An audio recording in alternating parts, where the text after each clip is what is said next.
Nothing.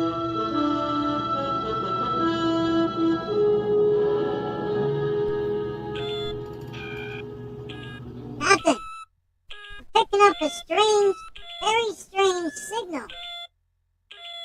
Very, very strange signal, Captain. Very strange. On screen, on the main viewer. Hi, Captain. Put him on screen. Wow. That is... What am I looking at? Talk about a strange signal. Man, look at that.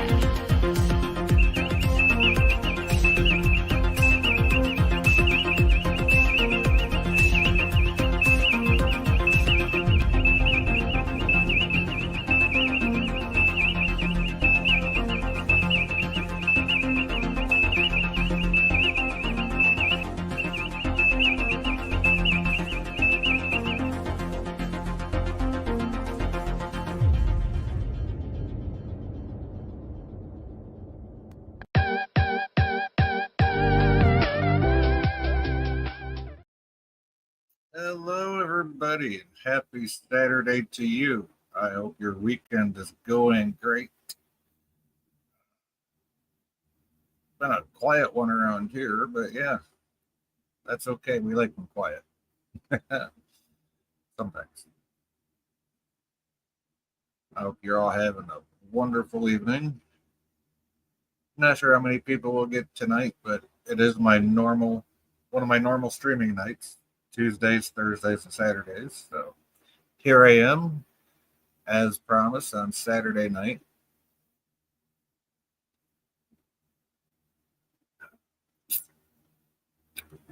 So hopefully we'll get some people showing up. And hello to whoever's out there watching. Appreciate you.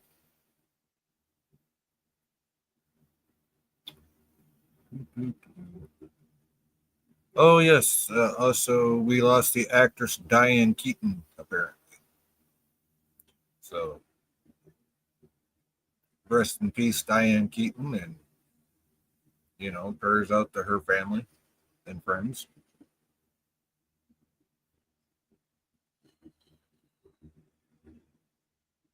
What's everyone up to tonight? Just chilling, hanging out. I got a feeling most people are probably out having a good evening in real life or over watching some other big channels. Which, no worries. We'll just do what we always do and go with the flow over here.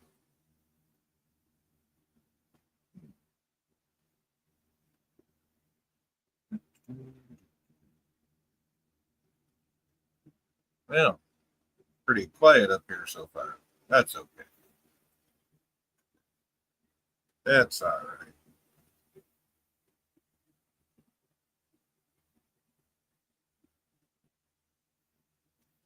Not much for me to talk about, really.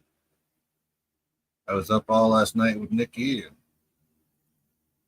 today, and then I went to work, and then she fell asleep after I went to work again. So it sucks staying up all night with her and all day, but it kind of works out.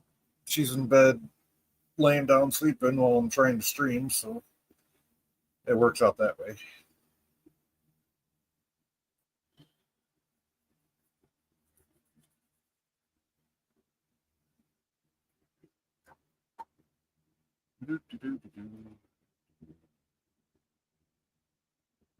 This,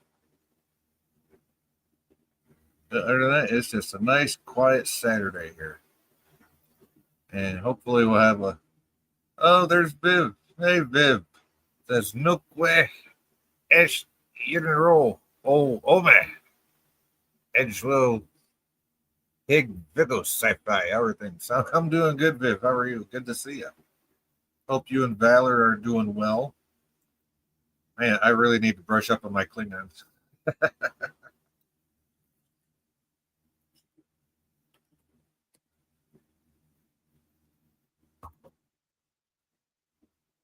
So how's everybody out there doing? I'm doing A-OK. I know, bro. Yeah.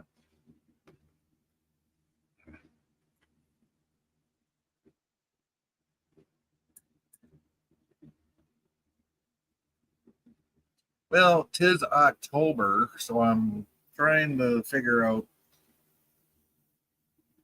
I want to do some watch parties because I've got the Freddy movies all on DVD. And actually, I better double check this laptop. I might have to do it from the. Yeah, I got to do it from the computer out in the living room. I want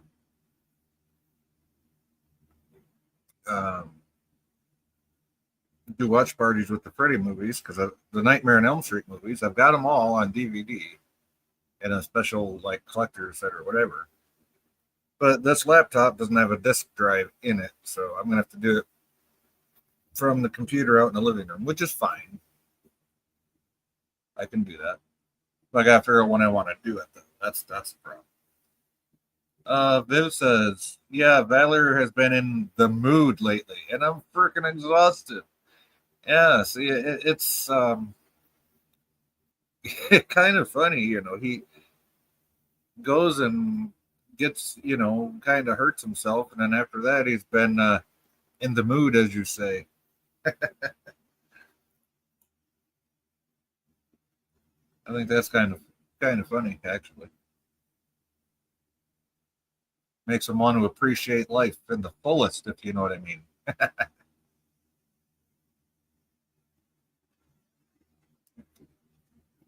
Brownie, move over, Rover. You're right in my back. I'd moved my little dog. He was laying right against me, behind me. It hurts the bottom of my back when he does that.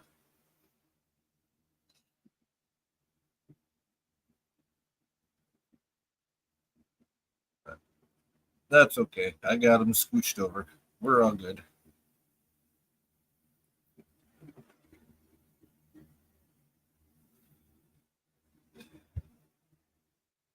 Yeah, like I said, I don't know who's going to show up tonight or whatnot, but we're doing it. We're live streaming on a regular night, so there we go. That's all I can do.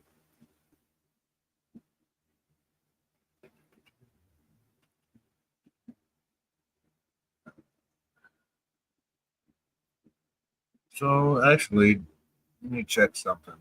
Daniel sent me something over here. Oh yeah, Daniel DM says he loves it. The future, the far future. Oh, never mind, never mind. He sent me a thing for season 4 exclusive first look at Strange New Worlds. So that's cool. I wish I could show it, but I'd probably get copyrighted or some shit for it. Viv says, "Yeah, I do. I just wish he would go a bit easy on the Klingon fun, as I heard some things pop on him that I never heard before. Doesn't seem to hurt him, so I guess he's definitely feeling better." Yeah, yeah, I would say so. I'd definitely say he's feeling better, Viv. But I guess, yeah. I mean, I understand where you're coming from, Viv, but at the same time, it's like, yeah, way to go, Valor.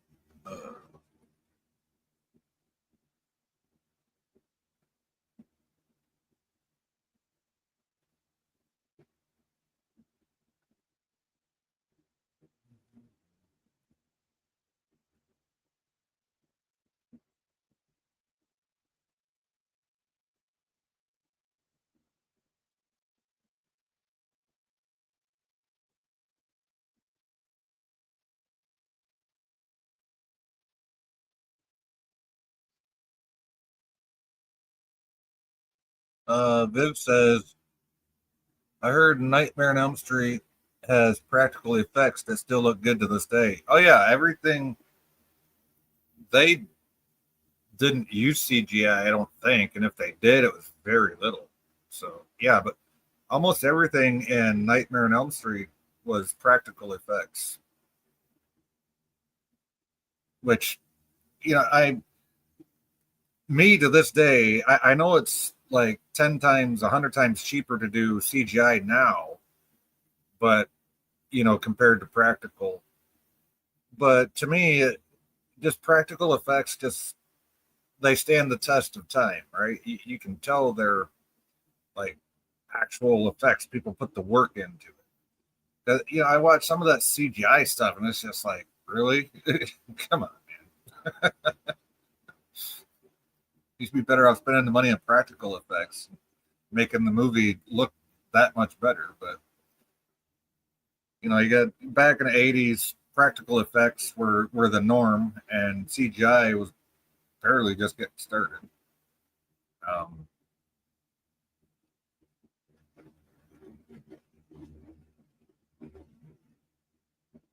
yeah, so but to me, practical effects just look way better, so much better, even in the older movies, right? So if you try to CGI something from an older movie, you know, and kind of like redo it or whatever and upgrade it, it's like it just makes the movie look worse. Viv says Valor finds basically all modern horror movies boring, and I actually had to wake him up several times during some random horror movies that uses heavy CGI. Yes, yeah, he probably feels the same way I do about the modern day CGI. It starts to look the same after a while, no matter what you're watching, a horror movie, a comedy, or a sci-fi movie, or whatever. It's a CGI, just it tends to look the same after a while. I don't know. It's something about it. It's kind of hard to put into words, but it all kind of blends together and looks the same.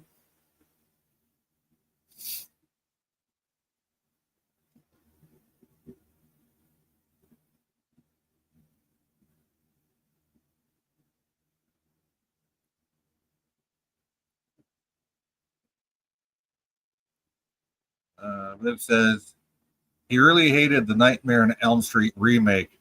I haven't even seen the remake yet. Uh, the ones I have are all the original Nightmare on Elm Street movies. So I, honestly, I didn't even know they made a remake. I'm probably kind of glad glad I didn't know. So I'm not a very big fan of remakes at all. I haven't even watched the Chucky remake. So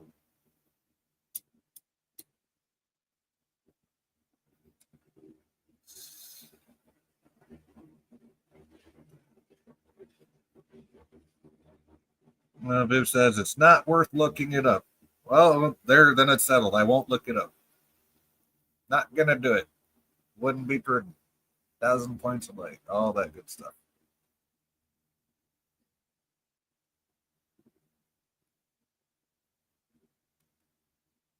So thank you for that, Viv, and I will take your advice and not even worry about it. But I would like some input because I do want to do those watch parties with the original Nightmare on Elm Street movies.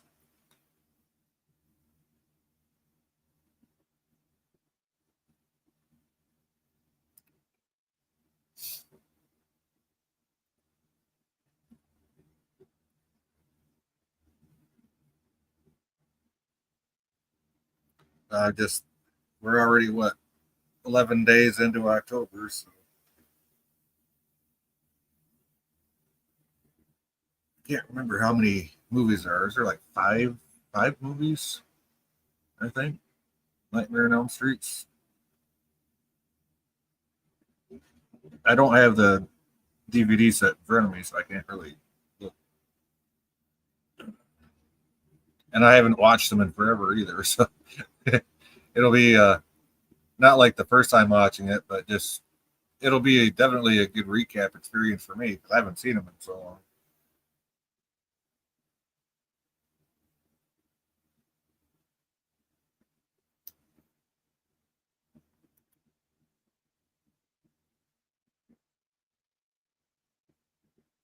Actually, you know what? Google is your friend. Let me Google it.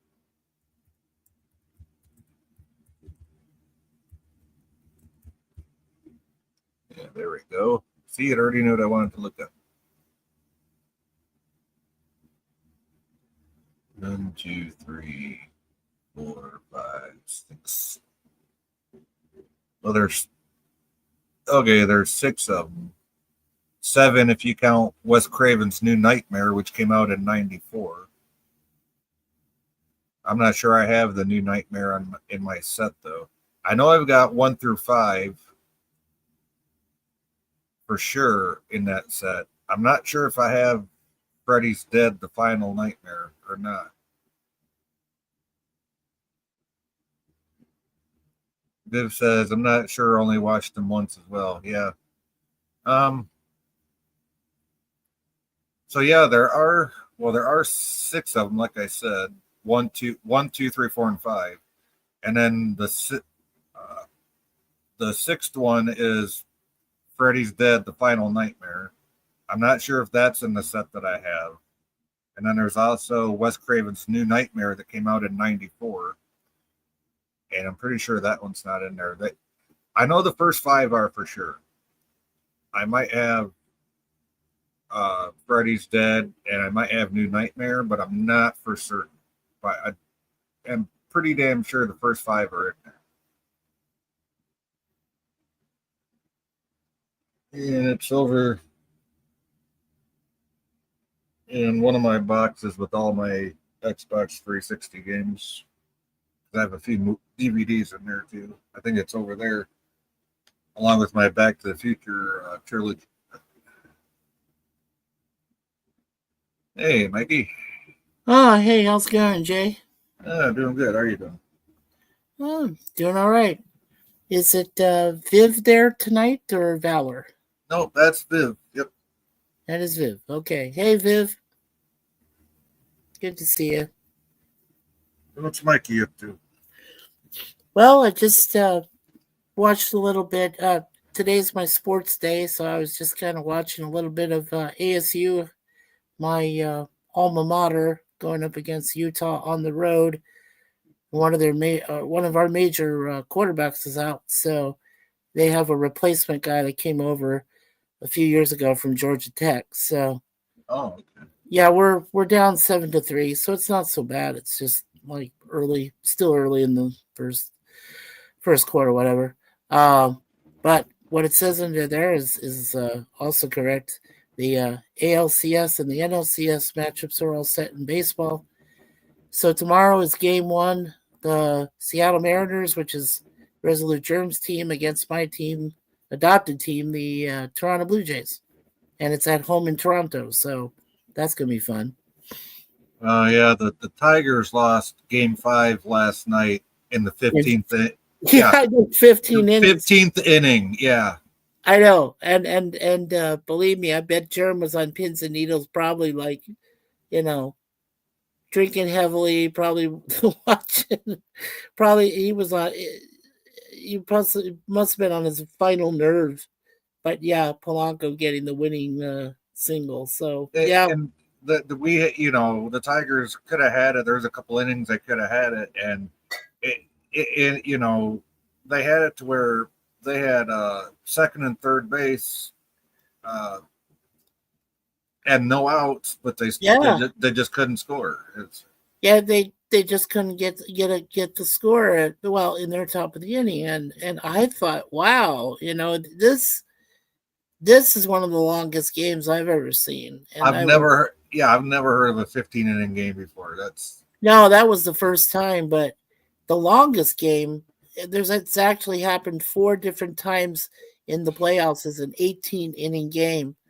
And I know because that's like literally a doubleheader in one game. It's literally a doubleheader, right? And I know it happened with my Giants, my original home team, which is for life, and the Giants actually won it in the 18th on it was kind of a scrub hit. I want to say it wasn't very powerful, but it was a walk off, and it was nice. So that's kind of how the Tigers lost last night. It was just a it was just a weak hit, but it went out into right field between the right fielder and center fielder, and they just couldn't get to it in time to do anything. Right. And that's how they wound up losing the game. Because I think Yeah. the other team had bases loaded, I think. Right. And then Milwaukee eliminated the Cubs earlier, 3-1. Every hit was a home run. The first home run came from the Brewers. Then the Cubs tied it in the second, their top of the second, with a home run. Oh, cool, Viv. I'm glad you and Valor are doing all right. And then 2 more times, the Brewers hit a home run. So there were 4 total home runs in the game, and that was it. The final was 3-1, and now on Monday, the Brewers against the Dodgers and Shohei Ohtani.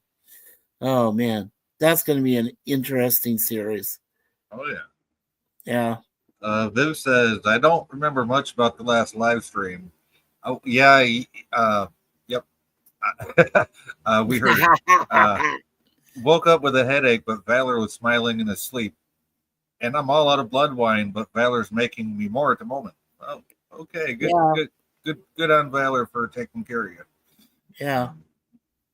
Well, I have to say that Suzanne and I talked over about the last stream we did together with Scotty and whatever.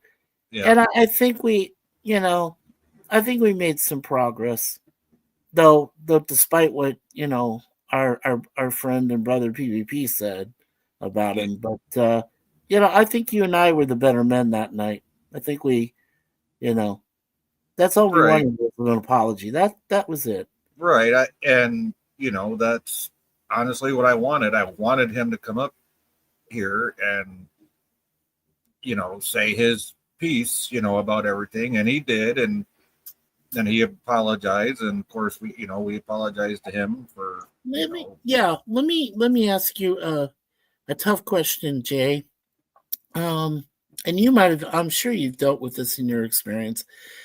You have somebody who is, bitterly called your partner or your wife or whatever, Yeah. a bad name, right? And you wanna hurt the guy, because you're defending your partner, right? You wanna do anything possible to make sure this guy never says that again. But at the same time, if the person has only slightly matured, but comes and tells you, hey, I was sorry what I did.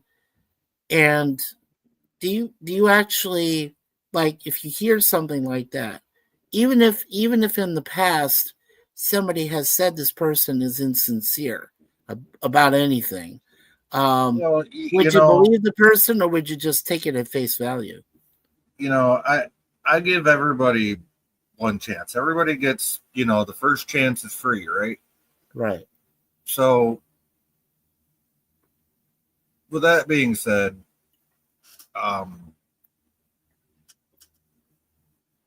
if it happens, fine. It is what it is. But man up to it or woman up to it, whatever the case might be. Sure. And just admit to it and be like, yo, I was out of line. Sorry. And okay, we'll call it a day. Right. Right. Correct.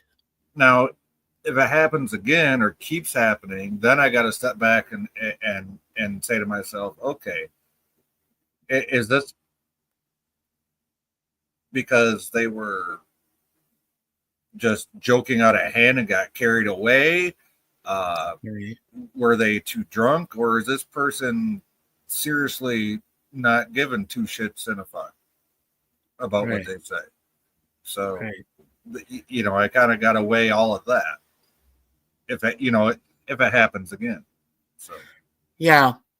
Well, without going too much into it, I talked it over with Suzanne. Like I said, she is my confess. I'm the confessee, and she's my confessor. I can talk to her pretty much about anything, and she and I, that's how close we are as a couple. Because we, when we come to a consensus, So Right. our basically our current solution we came up with was um that well, I don't know if I should tell you this, but I guess I should, because this does involve you, and I know that you were trying to help us before. Um, but first, I'll go with Scotty, and then I'll go with Jim. So, Jim, if you're listening, listen carefully. Um, so, Scotty, I went ahead and checked if he was blocked, and he wasn't. But I know that he'll never be able to reach us in Facebook. Right. So he's not blocked on YouTube, but he won't reach us on Facebook. Now, I already did that for Jim. So Jim will know that he's not blocked by me anymore on Facebook, or excuse me, on YouTube. But he is blocked from Facebook. So he won't be able to friend me on Facebook anymore. And I figured that's a fair trade.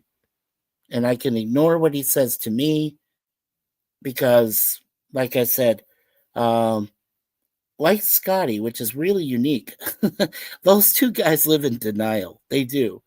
And when they've said something badly, they don't recall it or they want evidence. Dude, all you have to do is just check out what's there. Just go over what I had left, on previous streams and things like that. And you could usually find it, just to find anything. Look, I don't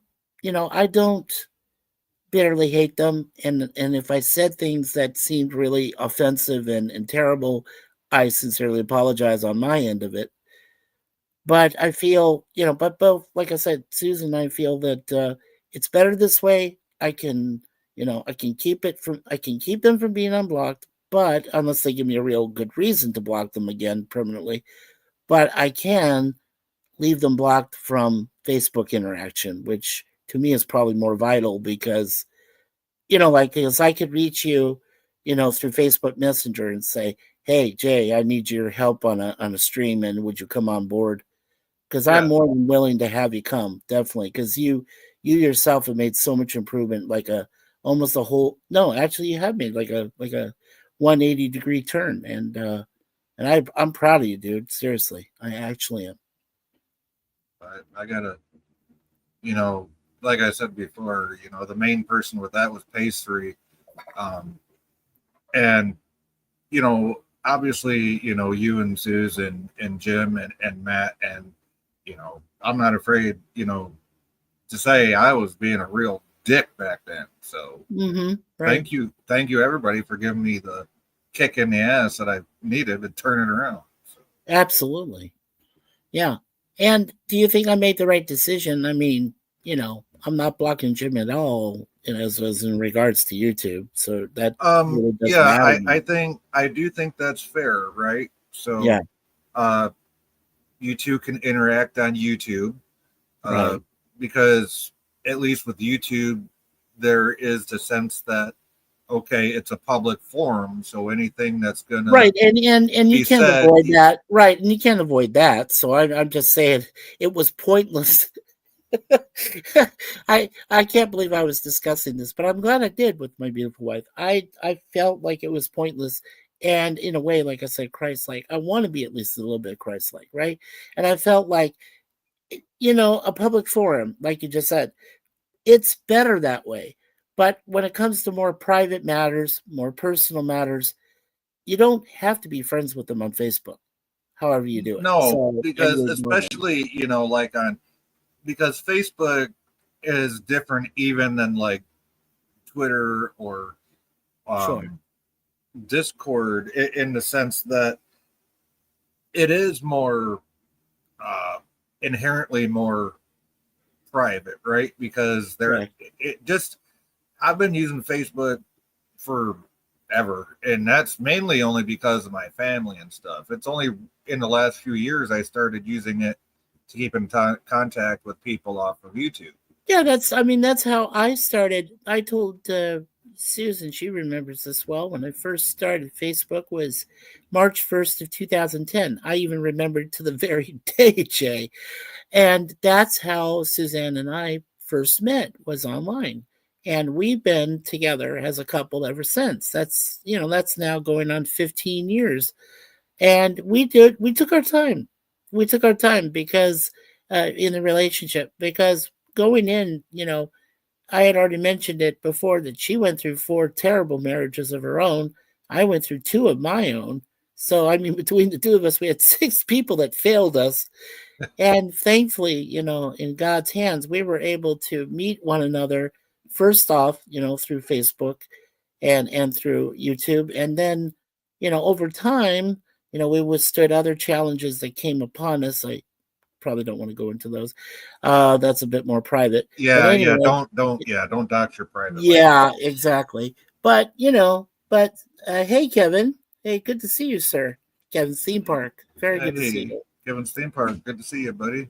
Yeah, great to see you. Um, Yeah, oh, so but basically, just to finish the thought, so basically, over time, we worked on our relationship. We knew what we were going into, and we basically just threw a match into the, lit match into our skeletons, our past and past baggage, and burned everything to hell. And we said, okay, it's gonna be a fresh start. We're gonna make it new, and yeah, the rest is history, as they say. So I'm very happy with Suzanne. I and always will be.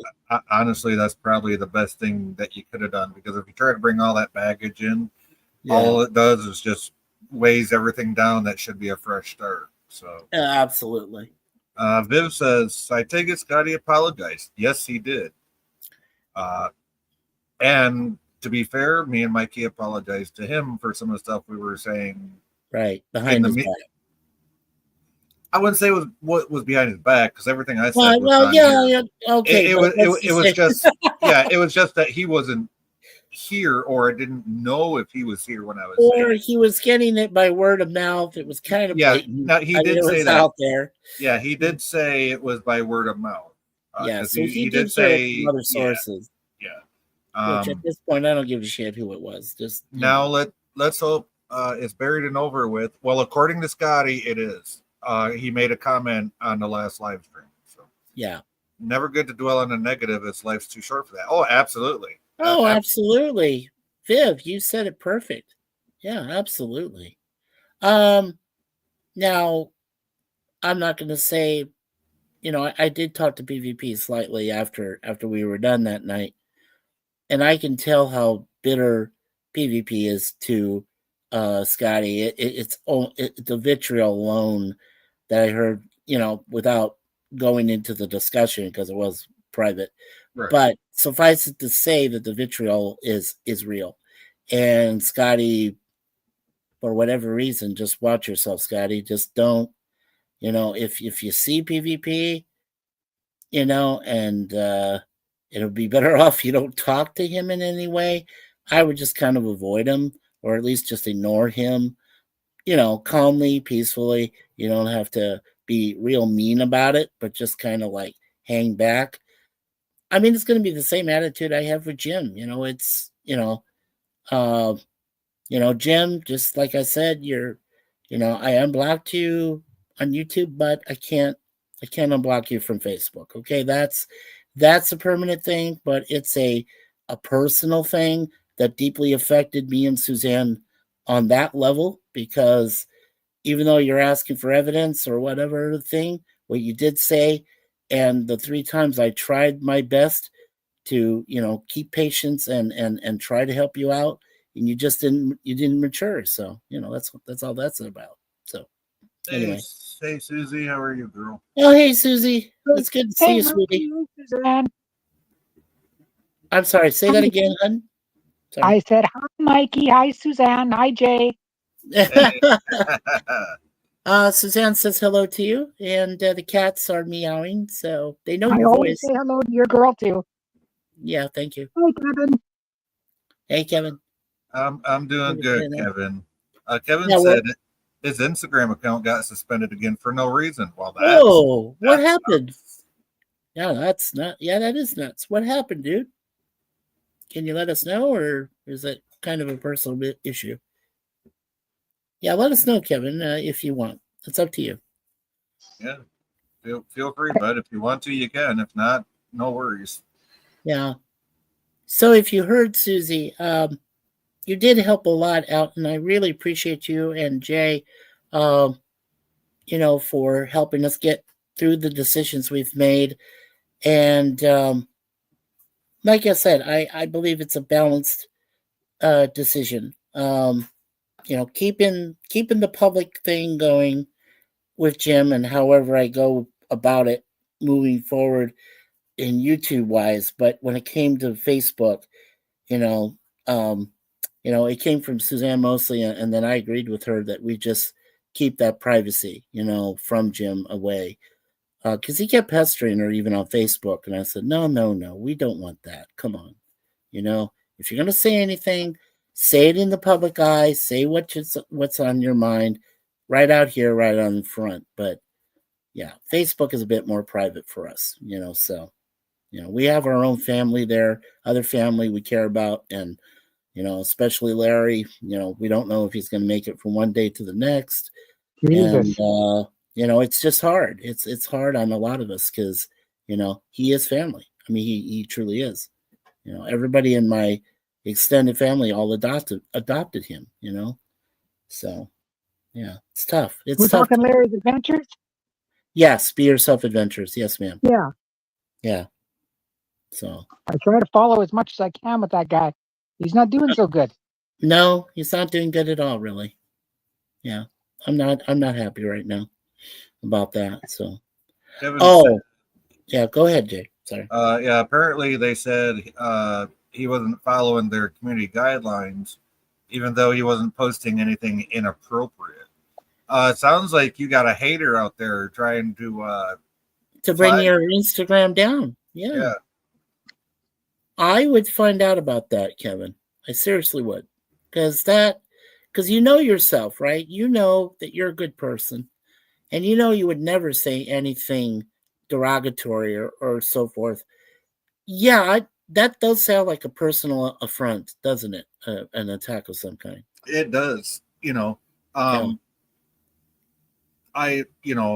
Especially since Kevin knows Yes, what Kevin. Kevin knows the pictures that he puts up there, right? So Sure. and he Now, doesn't. Yeah, no, and Kevin's not the kind of guy that's just going to post some weird does ass stuff that's not supposed to be on there anyway. yeah, So, no, I have seen some of Kevin's content, where he's gone to the amusement parks, like Disneyland, Disney World, things yeah, like that here and there, and even Knott's Berry Farm, places like yeah, that. I know. innocent stuff. Yeah. Oh, yeah, I'm sorry, Jay. I'm sorry. No, I was just saying it's completely innocent stuff, right? There's nothing. Yeah, there's nothing that would expose it as being hateful or talking behind somebody's back, anything like that. You want a Um, good giggle? what's that, hon? You want a good giggle? Yeah, let's hear a good giggle. Okay. I can use one. I'm a bitch, and all I do is say bad things about people. Okay. What? Yeah. Yeah. Who said that? Who said Somebody that? all because I told somebody to shut the fuck up because I'd like to hear the show other than just their mouth. And it wasn't Right. you, Mikey. Oh, okay, never mind. I think I know who you're talking let's about. not. Yeah, I don't want to talk about him right now. Yeah. And that was all I had to say. But it went on in the chat for a while. Yeah. It's kind of funny because one, I don't care. And two, Right. I don't care. Sure. I'm a bitch. I'm proud of it. I had mentioned before he came on, to Jay that P has a very vitriolic attitude towards Scotty. If he had his way, he would. Well, I don't want to say what he would do, but I just get a robot. it's to the point of Jill doesn't deserve him ever. So it's a messed up situation there. Yeah. All I got was robot. Sorry. It's all right. Oh no, I'm sorry. No, Was that me? no, it wasn't you, Mikey. Oh, That's okay. on her end. Oh, it's Oh, got to be me. I have the worst internet out here today. It's horrible. well, not to point out the obvious, but you are isolated, and that's really difficult with a signal out there, hon. It truly is. Well, I'm at the other end of the house too, which doesn't help. Yeah, that doesn't help. Yeah. Yeah, you gotta find what they call the sweet spot in your house. Well, my bed isn't it. Believe me. Either There's a joke. either how you doing? Or I didn't intend that. Okay. get I a have to. get a Wi-Fi booster. I got one. Oh, you do? That's Okay. fine. Yeah. Otherwise, we probably wouldn't even hear it right now, Jay. I would think about getting a second one and spacing them out. You know, one towards the source and one closer to the bedroom. That's a good point. I was thinking maybe, well, in your living room, sweetie, if you get a second booster and you just, parcel them out, in two parts of the living room section, and It's then in just the go living from room. there. It's in the living room, and then there's the kitchen, and then my room. Right. Okay. Well, does your room have enough room? I think it should, right? So Well, yeah, get a second one. those boosters aren't very big. They're small. No, They're but small. if she got a second one, if she can afford a second one, just sparse them out in your room then. Tell you That's what, how about just get my ass out of bed and go to a normal part of the house? That works too. Hey, Oh, there you that's go. true. There you go. You know about that then. Cool. Yeah, it's just I don't get out of bed. That's the problem. She's gotta have the gumption to get out of bed or want to, I mean, and I understand, what she goes through and so I don't blame her for, kicking back and relaxing where she's at. So Hey Susie, have you thought about other posting other kinds of videos? Because I know I still have the one video. I laugh at your son because he I'm not your son. I mean you know what I mean. Your grandson, and he going with the Tabasco sauce. Have you thought about other videos? No, I don't know. Maybe we'll do something. Okay. See what he wants I to think do. it's funny as hell. I know it's a short, but oh my god, Oh, it's he's so such funny. a ham. Yeah. He is such a ham. Right. He's writing a book right now, so he's busy doing something. Oh, cool. Okay. What's your book called? Yeah. Tales from the Fog. Tales from the Fog. oh, cool. Tales from the Fog. Ooh, sounds like a horror novel. I don't know. If it goes up on Amazon, I'll buy it. Yeah. Or you know what? Even if he sells it privately, I'll get a copy privately even. So yeah, there we go. Tales from the Fog. Who does the printing and binding? So that's good. Nice. I We'll see what he does if he finishes. I used to work in a place that did that. Yeah. I worked in a print shop for a while. So I had this weird idea. I'm sorry. Go ahead, Susie. Sorry.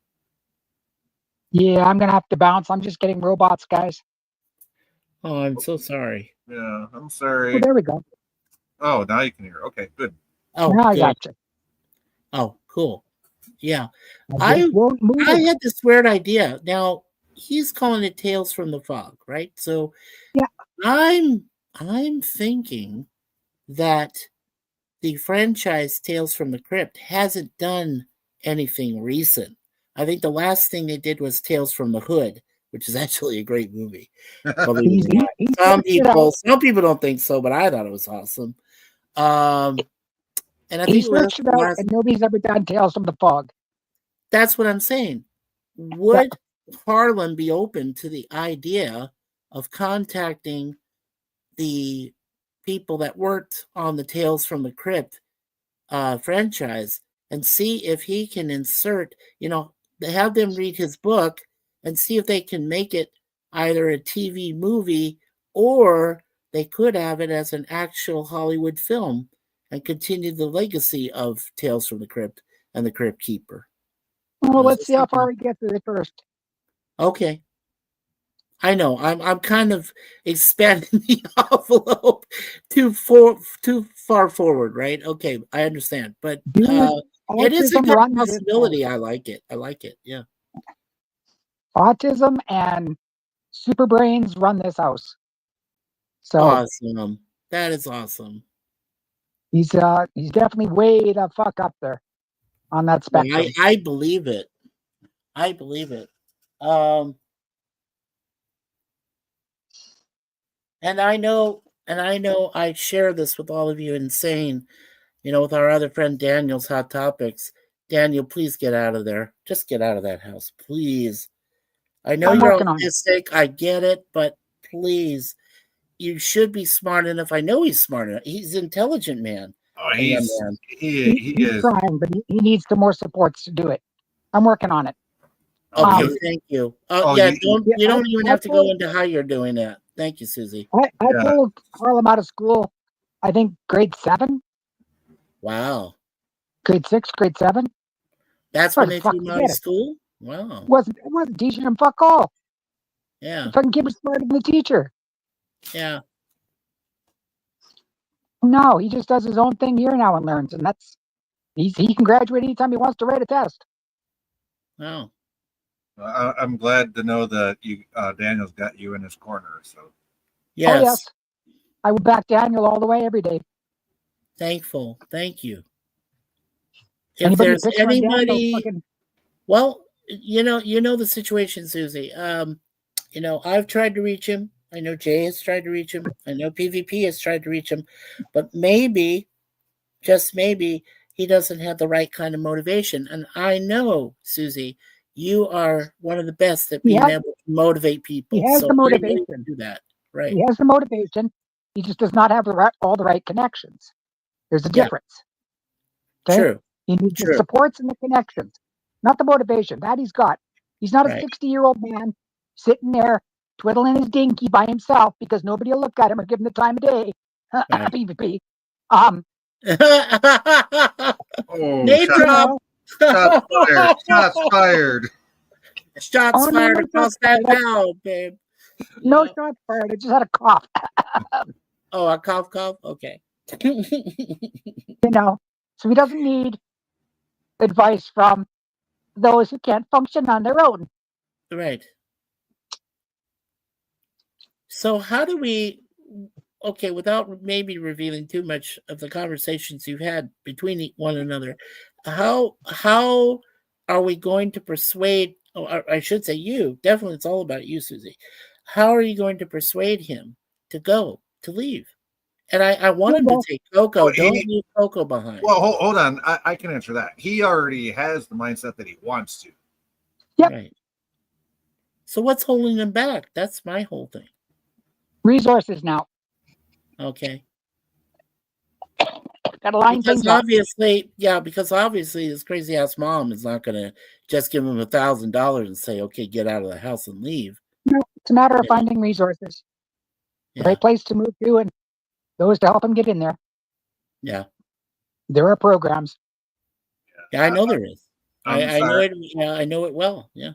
And I'm sure I've told him this before, but if it came down to me having a roof over my head or me being alive, I'd get the fuck out and be homeless and alive and say fuck the dumb shit. But that's just me though. So I think I'd probably, like I said, every Damn single robot. day of my life. Yeah, I'm just saying, every single day of my life, I'm thankful that I have someone.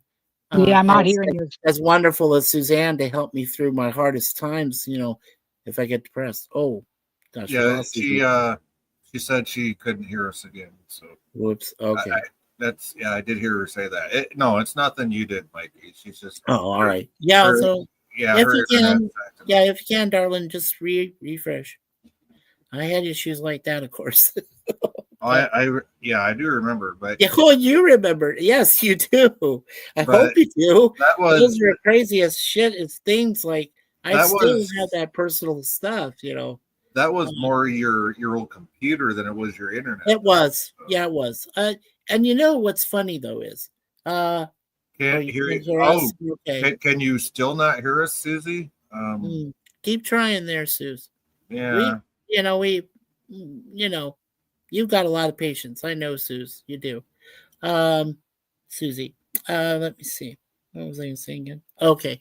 So, like I said, even though we lost actually, thanks to Larry, and I really appreciate what Larry and both Raquel said.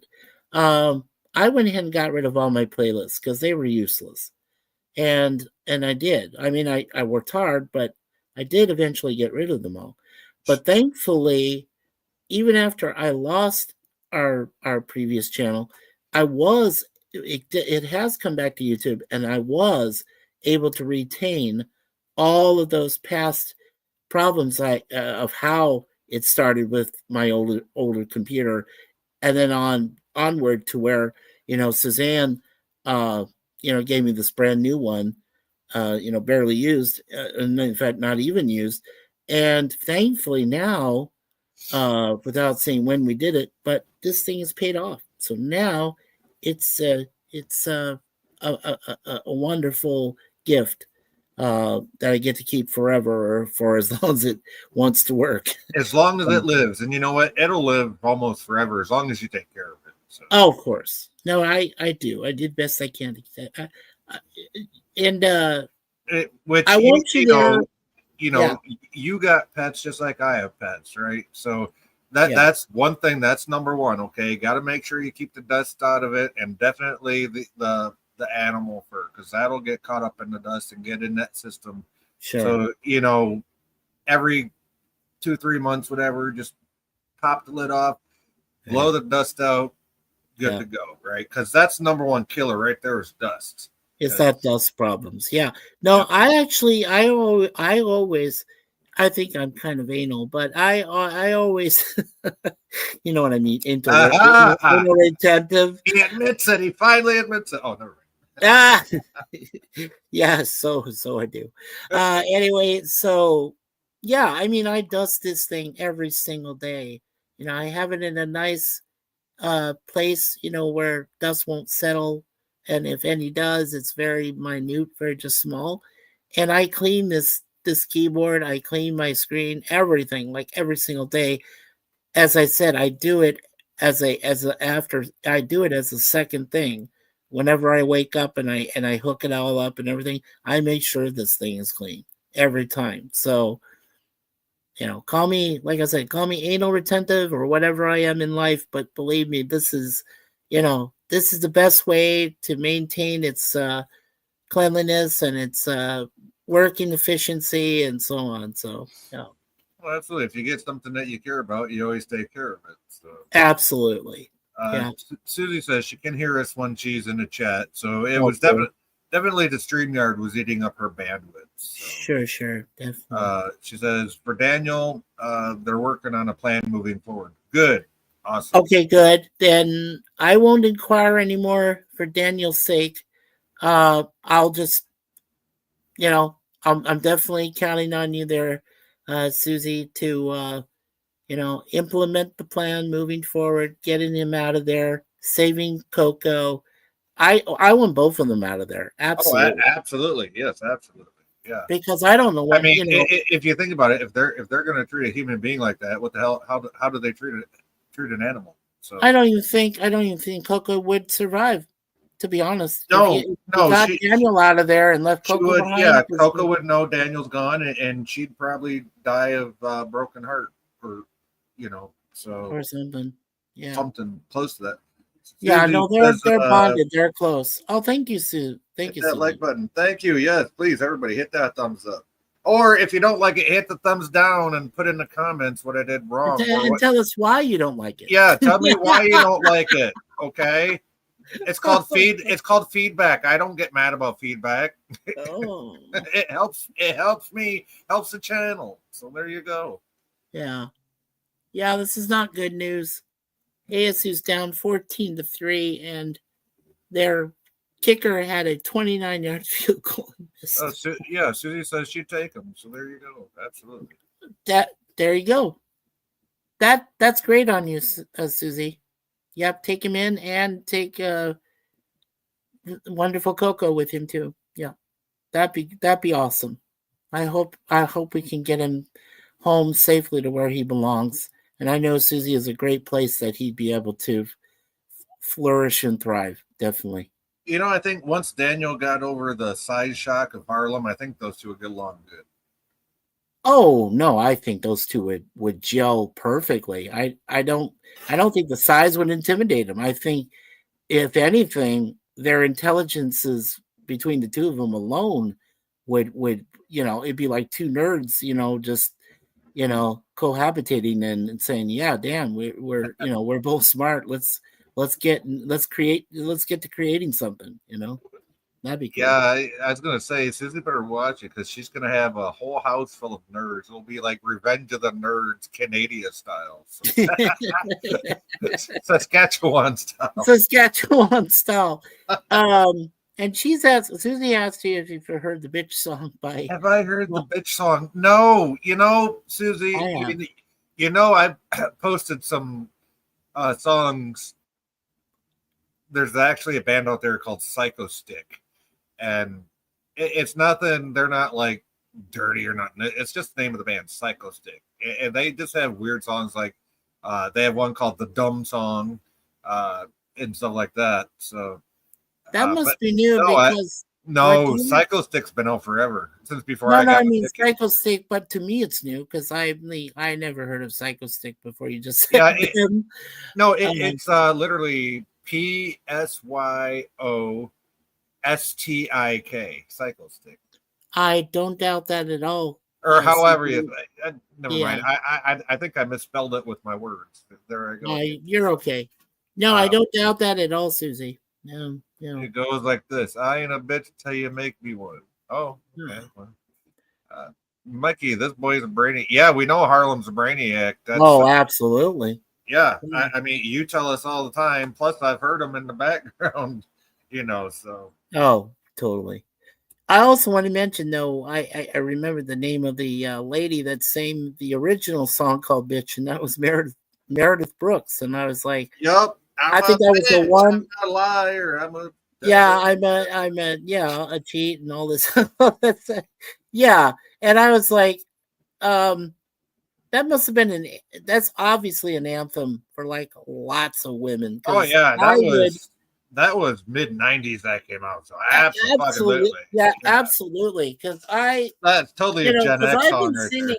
Well, yeah, I told you I've been, not only was I a karaoke, jockey, like a disc jockey, but I was a singer. I sang with people, of all kinds. A great 70s band in Little River Band that I'll never forget. That was just. Now you said that was Meredith Brooks. As soon as you said Meredith Brooks, two other names popped in my head. Yeah. One was Melissa Etheridge. The other one was damn it, I just forgot her name. That other '90s singer, Sarah McLachlan. No. She had two fingers in her pocket and. Alanis Morissette. Alanis Morissette. There you go. I know. I used to own Jagged Little Pill. I don't know why I got rid of it, but it was just Gathering Dust. I heard the entire album, from, beginning to end, like I think twice. And I was like, yeah, it's a great album, but I don't have time to listen to all this music. I was working hard at that time too, doing other, work and stuff. So I really didn't have much time. Dude, I was working full time too. And I was in my early 20s, so I was stoned half the fucking time. I didn't. But whatever. I don't hate you for that. Whatever gets you through the fucking day, right? Especially working 8-10 hours. Condemn. Yeah, I tell people like, but you knew that I was high most of the time. Some of my friends who I knew in a bar and things like that said, well, we're either high or we're just drunk most of the time. I said, I don't condemn you for that. Your job is rough enough as it is, especially if you're a bartender in a bar and you got to take care of over 1,000 people in one given week, average. Oh You yeah, want to know? no, You I want to don't know? condemn you for that at all. You want to know the funny thing? When I started out, I never went to work high, right? But there Right. were just certain jobs that I would get, Yeah. and people would be like, "Hey, let's go up back high, dude. Yeah. You're on," because that job was, it was either like a food place or sorry, No, that's all right. Oh yeah, Marianne Faithfull. Well, yeah, she was a queen because the Rolling Stones sang about her. never heard of her. Yeah, I think it was Angie, Susie. Can you confirm that? I think it was the song Angie was based a little bit on Marianne Faithfull. That or Ruby Tuesday, one of those two songs. Ruby Tuesday, that's a restaurant.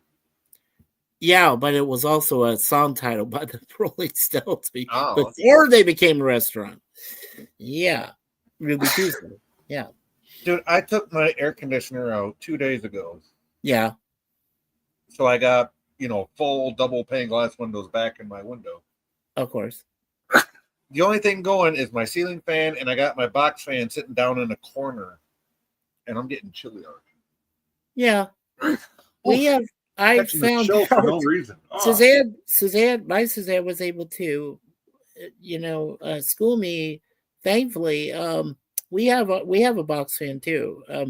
But it's a round box fan, but we have it sitting on my walker, and I hit the wrong. I mean, I turned it to the wrong setting, and it wasn't to the point where I could have burned down the apartment, but it was warm. But then it just, I think I kind of overheated it, and it has to cool down when you do that. So she pointed it out to me. Ruby Tuesday. Thank you, Susie. Thank you. Yeah, great song too, by the way. So I basically said, okay, so what should I do? And then she showed me, and I said, oh, thank you. So now I realize it's at the setting it should be. It'll continue to work, and we do have our window open for now because it's not quite cold yet. But see, the thing is, once it gets down below 40 degrees Fahrenheit here, and if you have a window open and it's cold and you got the snow and blizzard, things like that, it can freeze up your pipes and then your pipes will burst. Oh, And yeah. remember, we live in a 60-year-old building, almost as old as me. And yeah, that's not good. That would be terrible if we flooded our apartment. Yeah. There is a song that Nikki told me about. It's called Yeah. It's called Ruby, Yeah. but it's not the Ruby that Kenny Rogers did. This is a different song. Okay. It's called Ruby, and I learned about it from Nikki because when me and her got together, we used to do rock band Mhm. Yeah. all the time together. And it's by a band called the Kaiser Chiefs. And yes, Kaiser spelled like you would spell Kaiser. Kaiser. Yes, Kaiser Chiefs. Kaiser Chiefs, and they have a song called Ruby. Yes. Okay. And it's right there. It's on YouTube too. You watch the official video. Nice. Yeah, I'll definitely look that up, Jay. Thanks. When I was growing up, the Ruby and actually it was Kenny Rogers in the first edition. That was the name of the band that he sang for. And then before he was just Kenny Rogers. Before he went solo, and before he did before he did Danger Zone. No. That's Kenny Loggins. Oh shit! See, no. Kenny that's right. Kenny Rogers had that chicken place for a while. Like Kenny after Rogers he left Roasters. his band, Yeah. right? Like after he left his band, he went solo, and he did songs like "The Gambler" and "Islands in the Stream" that he sang a duet with Dolly Parton with. Oh yeah, The Gambler. My stepdad He did a song. He did a song. I forget the name of it offhand, but he did a song with Crystal Gale, or it might have been Linda Ronstadt. There was some kind of duet he did with one of those ladies in country music early on. I got to be fair. When I grew up in the 70s, I grew up in what they now call yacht rock. Yacht rock. Yacht rock. Yeah. YACHT. Yacht rock. Oh, I call that yak rock. So. Yeah. Nice. Yeah. So I mean, like I grew up with folk groups and things like that, and Oh, so you like Peter, Paul, and Mary and stuff like that? yeah, I know that's weird, but I mean, I grew up with them. I grew up with the Mamas and the Papas early on, like and yes, I mean, I got my share of the I Beatles and gotta, I Led gotta say, Zeppelin, Mikey. and I what's gotta that? say, Mikey. I was born in '76, so I Yeah, considered myself a child of the '80s for because I sure. wasn't even old enough to remember anything until literally before I started kindergarten. Right. Yeah, I So, barely remember anything until it was so released, right. Even and even even though I was born in '76, it's like okay, I got like one or two memories from childhood before sure, 1980. So, yes, um, yes. yeah, so I'm a child of the '80s, and but 50s music, love it. 60s music, love it. 70s, okay, now I got to think about this because there's only a couple of Well, things I like. as long as you're partial, well, not I shouldn't say partial. As long as you're tolerant to 70s disco, which to be fair, Only, yeah, only if yeah, it's who was the big band the Bee back Gees then? were a big The thing Bee there. Gees, yes, freaking Yeah, Bee Gees, I don't absolutely. have a problem with the Bee Gees at No, all. I I love love the the Bee. Bee Gees. Oh, and well, the Village People were they 70s or But they're more of like early 80s stuff. So that Village yeah? People So YMCA, okay, yeah, they're more of like early so 80s. 70s. Then I would also have to say Black Sabbath because they started in the Oh 70s. yeah, well, a lot of people liked Ozzy, but then of course they thought he was a demon, and even though he did name himself Prince of Darkness, and There's you a know, story. There's a story. Actually, a little documentary out there. Uh, the guitar player for Black Sabbath. right? Um, when before Black Sabbath was Black Sabbath, they were called by something different. Yes, And the guitar player had a factory job, and he cut off the tips of a couple of his fingers at his factory job. right, And he got all depressed and down and all this, but then he found out that a guitarist from another like really popular like band had the same injury and went on to have this fabulous career. So he struggled through his pain and everything and made his own false fingertips and learned and struggled how to play guitar again right. despite the odds. And then because of the way his guitar sounded, dark and moody and slower, um, they renamed the band Black Sabbath, Sure. and that's how heavy metal started. Was because of Black Sabbath and this guitar, Yep. the guitarist, the way his guitar sounded. Yeah. Technically, yes, I would agree with that. I also would say that I'm proud that my cousin, Vincent Fernier, also known as Alice Cooper, was able to start what they technically call goth rock. But I do admit to, what PvP has said about David Bowie, that David Bowie technically was the one who got started when he was Ziggy Stardust, when he got, all made up in makeup and stuff. It was just, Alice knew Well, David that's first, and okay. even back then. No, I, that was fine because Alice could then copy him in some way. But then Alice also has his own uh, branding of music that he came up with himself, and he has a wonderful wife. I mean, he's known for they've been right. together for years, Cheryl, and I mean, like, yeah, she's been there for his worst times, his best times. She's like Sharon Osbourne, who was there for Ozzy that whole Oh, time. absolutely. Yeah, Sharon was there for Ozzy no matter what. Well, So, Cheryl Cooper has been there for Alice from the beginning too, when they oh, I don't first met doubt and it. everything. So I love inspirational stories like that. Real couples that, like you and Nikki, and like me and Suzanne, like, we're just, we found each other, and we're staying dedicated to one another, and till death do us part, or whatever else happens. So yeah. Hey guys, hey, how you doing, Fresno nerd? Hey, Fresno nerds. Hey, I Yeah, think. that lady's cool, in Fresno Nerd. Well, actually, I think that's Beezy because I don't see the two hearts after the name. So, Okay, yep, busy. Yeah. yep, it is Beezy because, Make it easy.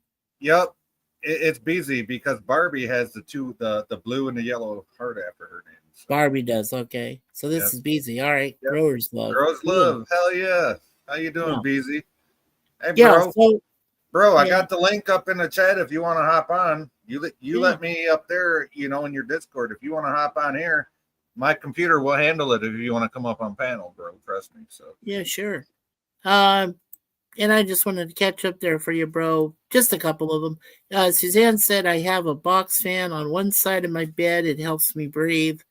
And the other thing she said was, that's how I bought this house cheap. The pipes froze up and burst. So I bought a 3-bedroom, 1-bathroom house for $15,000 cash. Nice. That's nice. And she says, I love that music too, Mikey. Yeah, I mean, we come from I believe that, definitely like minds think alike. And knowing that we grew up with such great music back when we did in our days, we're a lot more appreciative of what we grew up with as opposed to the kids of today who have no freaking clue of what music is. I have to say that. It's true. absolutely. But they're learning. They're going back over previous music and learning. So there is some hope for our future generations there somewhere. Well, I've still got my double vinyl set of Buddy Holly. Damn, that's nice. Yeah. Yeah, So, my dad still, I told you, my dad still has all forms of Johnny Cash's Folsom Prison Blues in every single form of media, including that's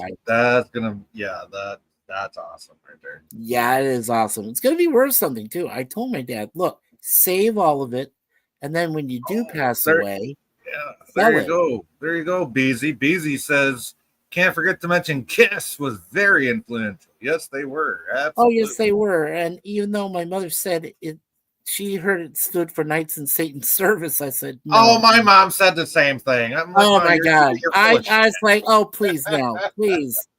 My dad even came up with a device. I told you before, he came up with a device that could backward mask tapes and shit. And I'm like, now, come on, Dad.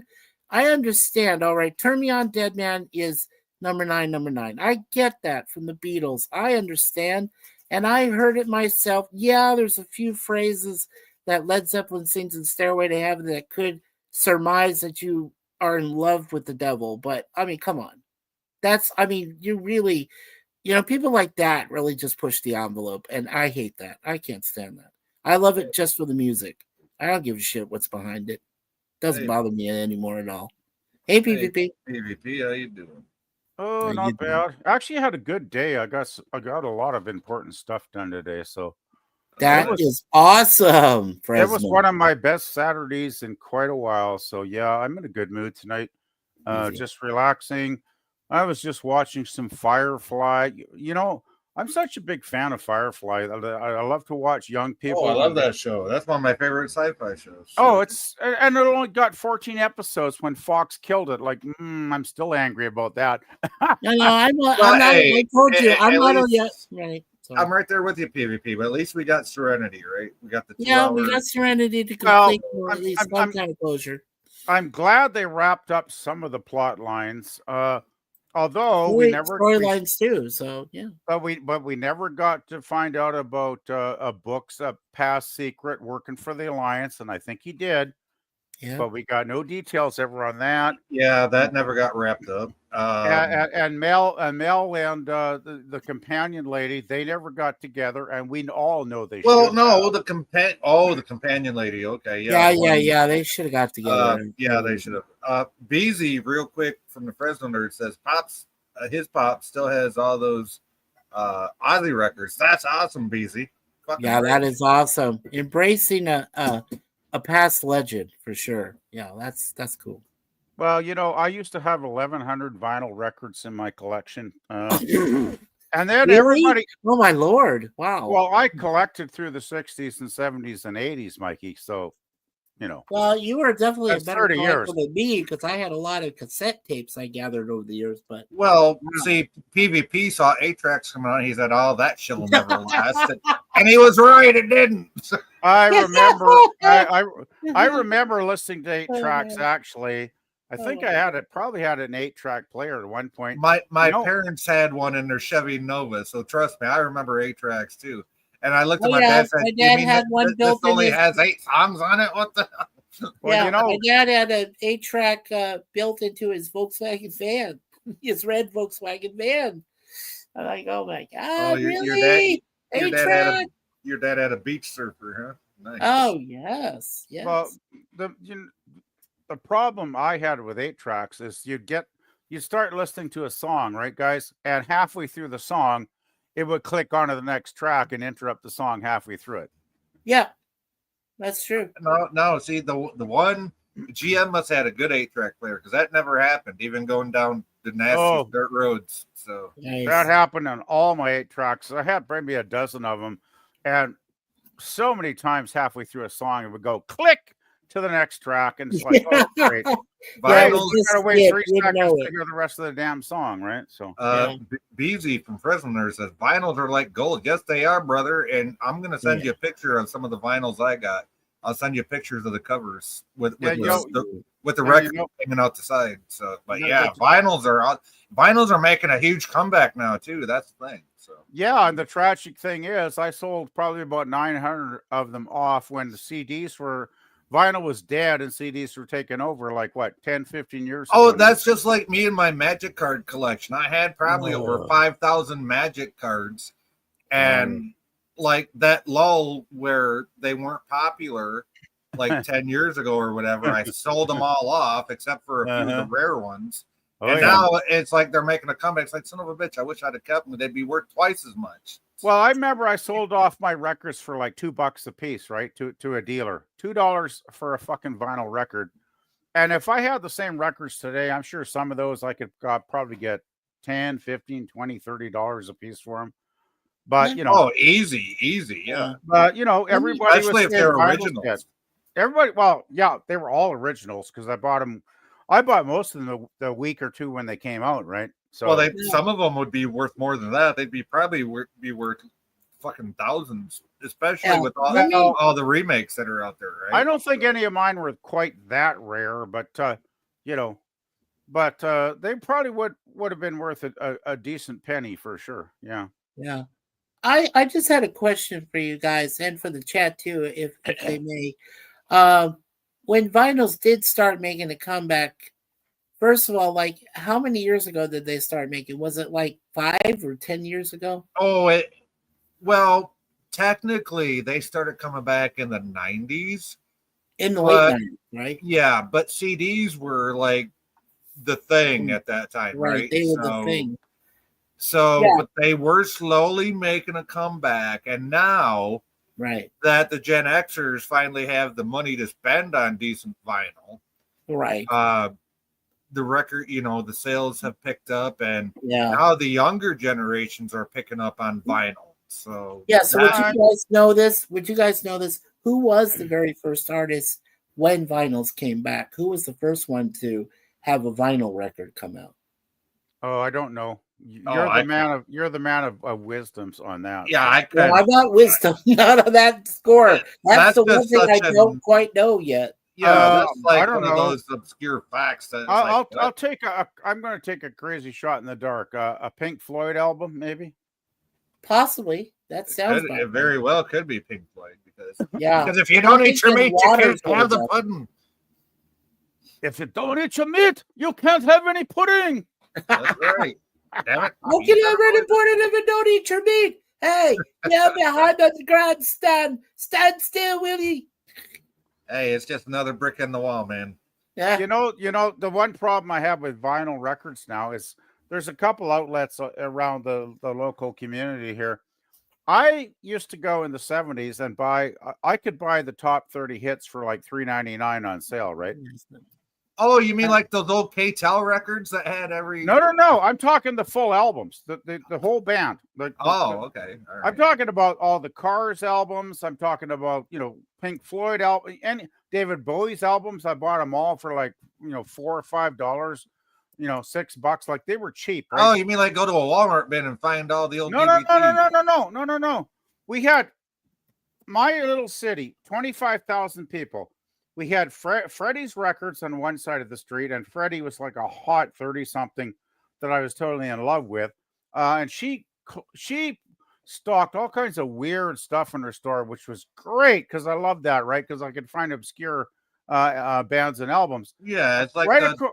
drugstore at the little town I lived Well, in the early 90s, right? They had like this locked up case full of cassettes, and it was just weird shit that the pharmacist girl would put in there, even though she was 60 when I was 14.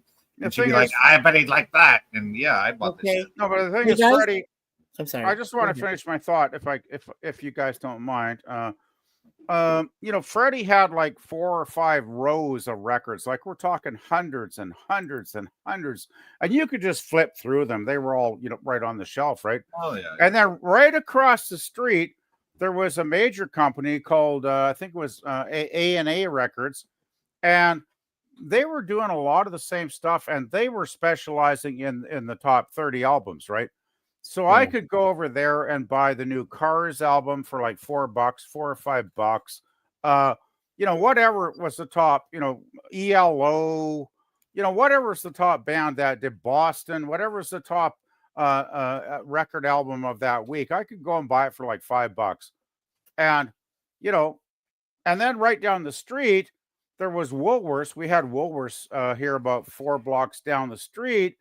And they had a massive record library, like rows and rows and rows. And that's where I ended up buying all the Doors albums in the early 70s after Jim Morrison had passed on, because I was, totally getting into the Doors.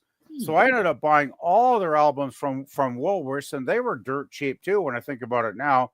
And right across the street from Woolworths was the best one. There was a couple of really stoned hippie dudes, right? And they had Jay and Silent Bob. Basically, they might as well have been, right? But they might as well Probably have were. Probably were. They were hilarious though, because they had a couch.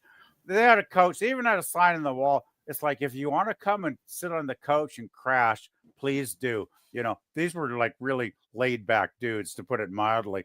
Anyway, they had the most obscure shit, because that's where I discovered David Bowie, because they had Ziggy Stardust and the Spiders from Mars. I'd never heard of the guy, and I bought it because of the cool album cover. And when it said on the back, when I read it, to be played at maximum volume, I thought, okay, this is a record I got to hear.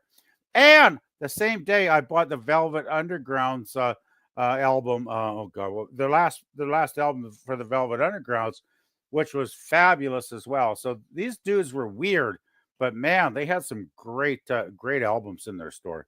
Real quick, Crazy Horse in the chat. Hey, how you doing, bud? Hey, y'all. Yeah. Just want to say hi. Can't jump on tonight, but saw you on. Want to say hi for me and Alice. About to head to bed. I saw your post about that pizza, man. Awesome. That looks so delish. Glad you're enjoying the show, and yeah, glad you guys had a great night. Yeah, so I just want to say hi to Kevin. Hi, Kevin.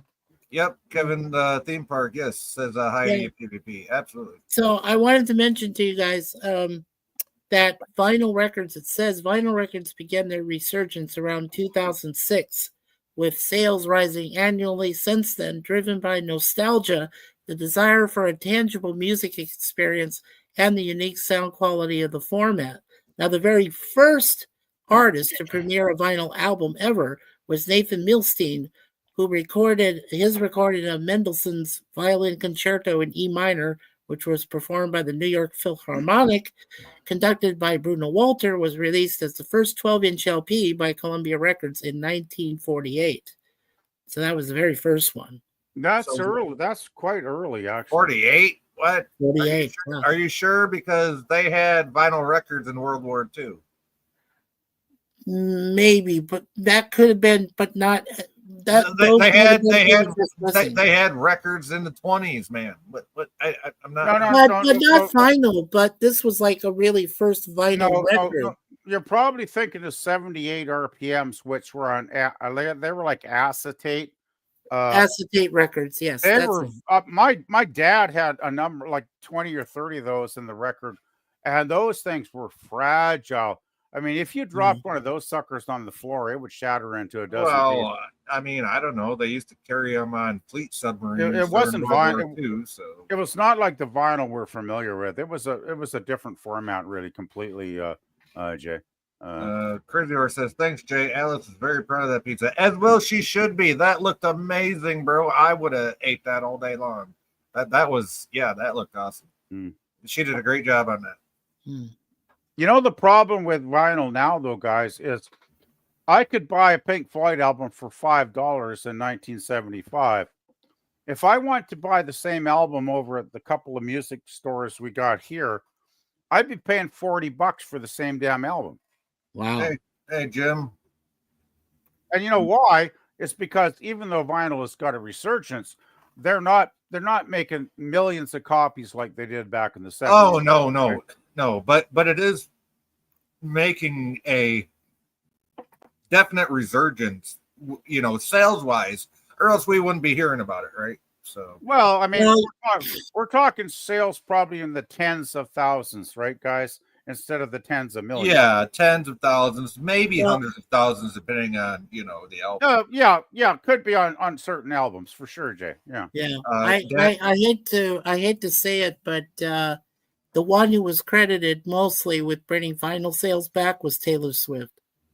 Oh, well, I gotta say, I'm not a fan of her music, but me either. But oh my god, but wow! I mean, she's the one that's brought the resurgence back. If you got young people to buy vinyl, I guess that's a positive thing. Daniel's in the chat. Hey, Daniel says Diane Keaton died yesterday. Man, yes. well, why'd you send me a whole link on it then, Daniel? If you don't care. Yeah, that was. She was in Annie Hall, right? Yeah, with Woody Allen. So. Annie Hall, Woody Allen's Academy Award-winning film back in the 70s. Yep, that's right. And I watched it. It was awesome. I love that film. I think it's a classic, really. Yeah, I miss Diane Keaton for sure. Well, I think Diane was probably one of the best co-star women that he ever had in his films, because it was kind of a roller coaster. It kind of went up and down with some of his leading ladies, right? For sure. But I don't want to go into the backstory of Woody Allen because that'll get controversial. Yeah, that'll go down a rabbit hole. Down a rabbit hole I don't want to chase. So, yeah.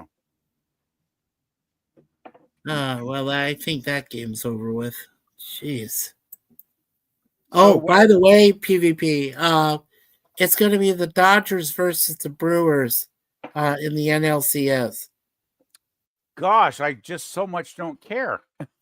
Okay, well, I mean, some people are Cubs fans die-hardly, but the only thing I'm interested, it's the Mariners versus Toronto, right? Yep, and game 1 is tomorrow. And that's the series I'm excited about because I'm totally excited. I want Canada to kick Seattle butt. I want the Mariners to win. You want the Mariners to win? Why? No, never mind. I know your reasoning. I'm sorry. Okay. I've been a Mariners the best fan team for like win. 15 years, dude. Yeah. May the best team win. Mikey, actually 30 years. You want to read this from Viv? Yeah. Mikey? Sure thing. Viv is saying, I hope Viv, right? Yeah. Taylor Swift?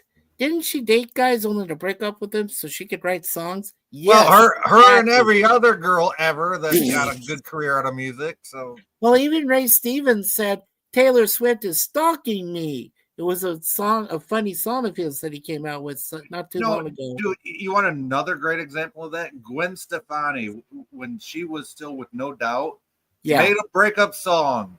When she was lead singer and she broke up with like the lead guitarist or some shit. Made a breakup song, made him play guitar on it, and it became one of their most popular songs. Right.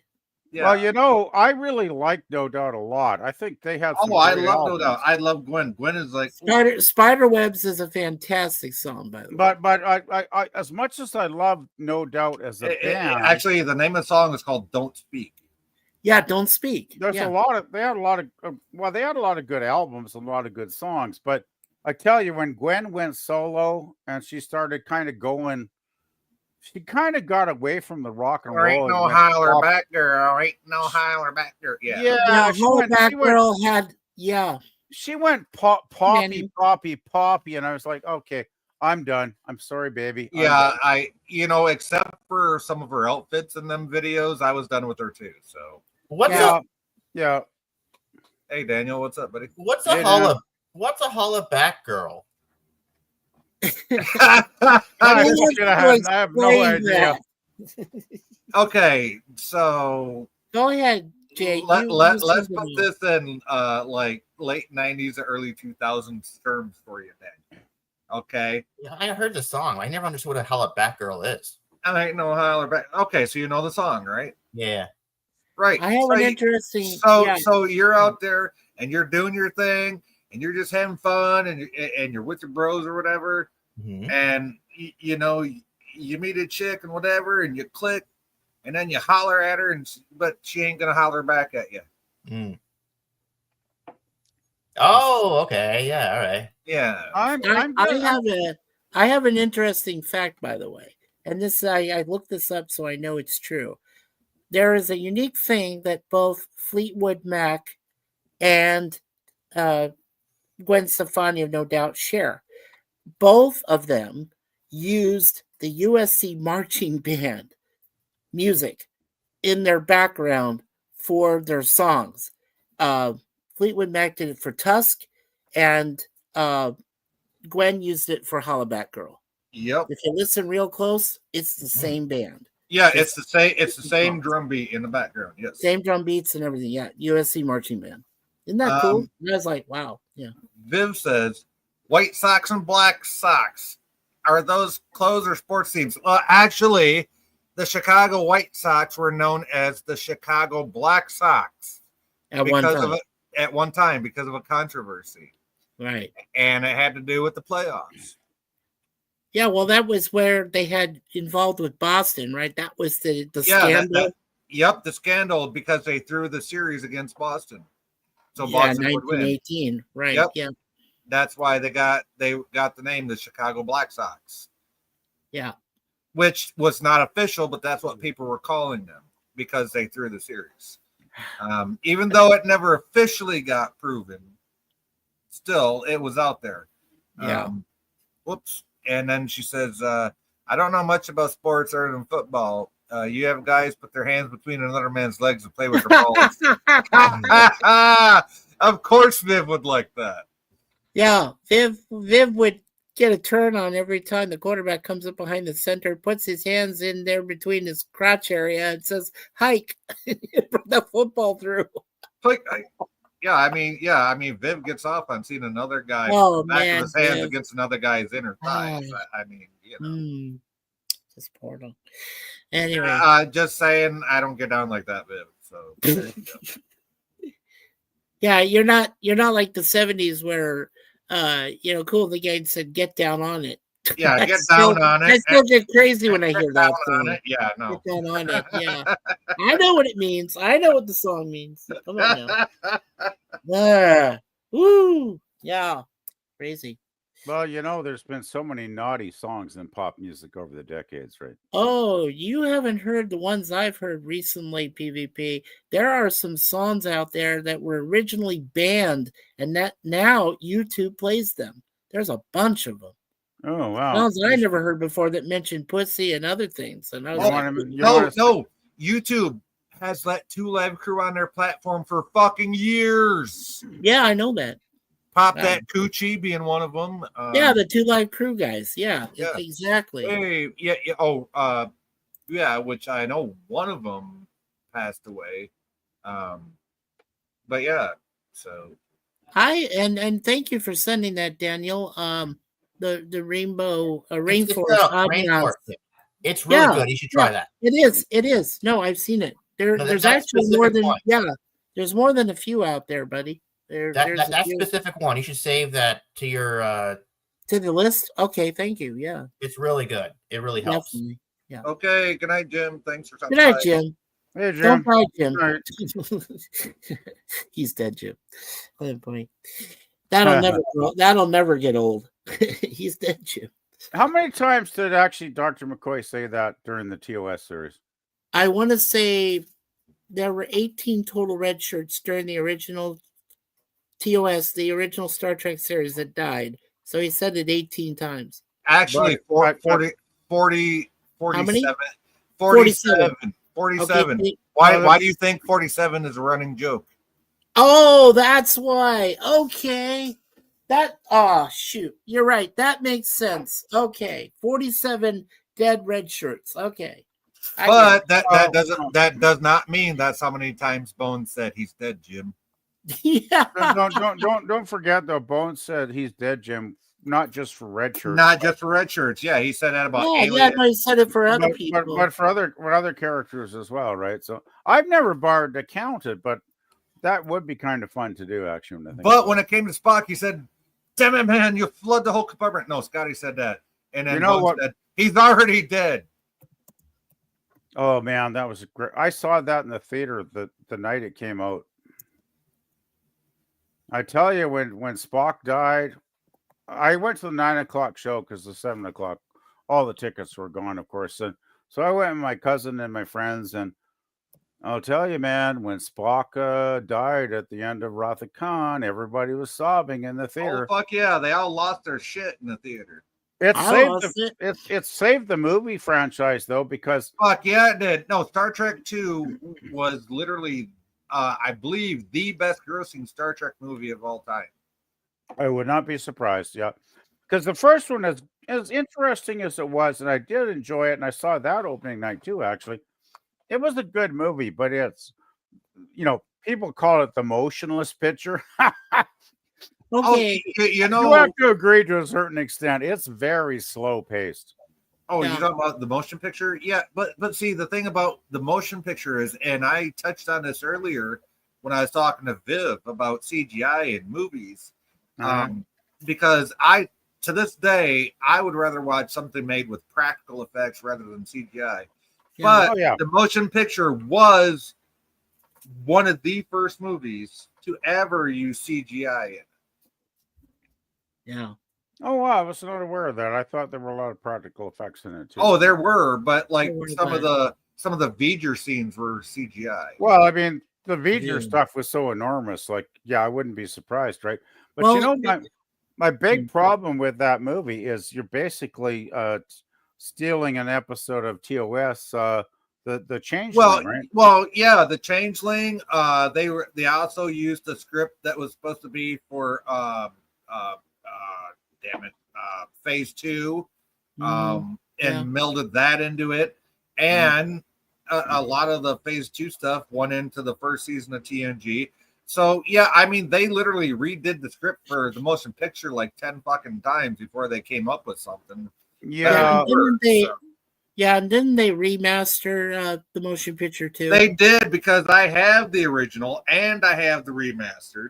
That's what I thought. Yeah. And if, in my opinion, if you take both of those, the theatrical release and the remaster, and you blend them together and take certain scenes, especially during a transporter scene, you can take certain parts of the transporter accident from the theatrical along with certain ones from the remaster, or the director's cut, whatever you want to call it, throw them together and blend them in such a way that it makes like the perfect transporter accident scene. And there are so many parts of that movie that you can do that with. Okay, guys, can I go ahead? I'm just going to read straight through what I found about how many times Dr. McCoy said he's dead, Jim. You know what? You do that. I have a good idea. But I'm going to take a geology break. I'll be right back. Yeah, Sounds great. Sounds great. Okay. I would love to hear that. Yeah, okay. So here's what I found. The exact phrase, "he's dead, Jim," was spoken by Dr. Leonard Bones McCoy only 4 times in Star Trek, the original series. I don't believe that. I don't. Well, no. Just let me finish. I'll get to where it says it's done more, but yeah, just a moment. So these instances occurred in the episodes "The Enemy Within," "Wolf in the Fold," "The Changeling," and "Is There in Truth No Beauty?"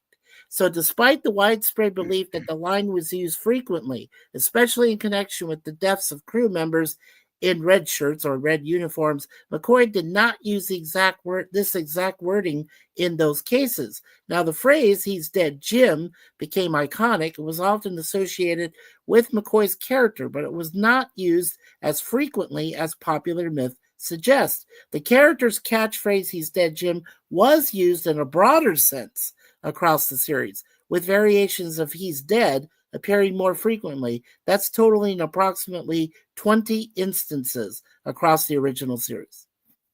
So 20 times, basically. Okay, I'm looking it up. I'm not a big fan of this website, Memory Alpha, because I think it's compromised. But I just looked. I just typed in "He's dead, Jim," and if you'll let me talk for a minute, dead Jim in the Man Trap. He's dead. He's dead in Oh, the Man Trap. Yeah, Man Trap was.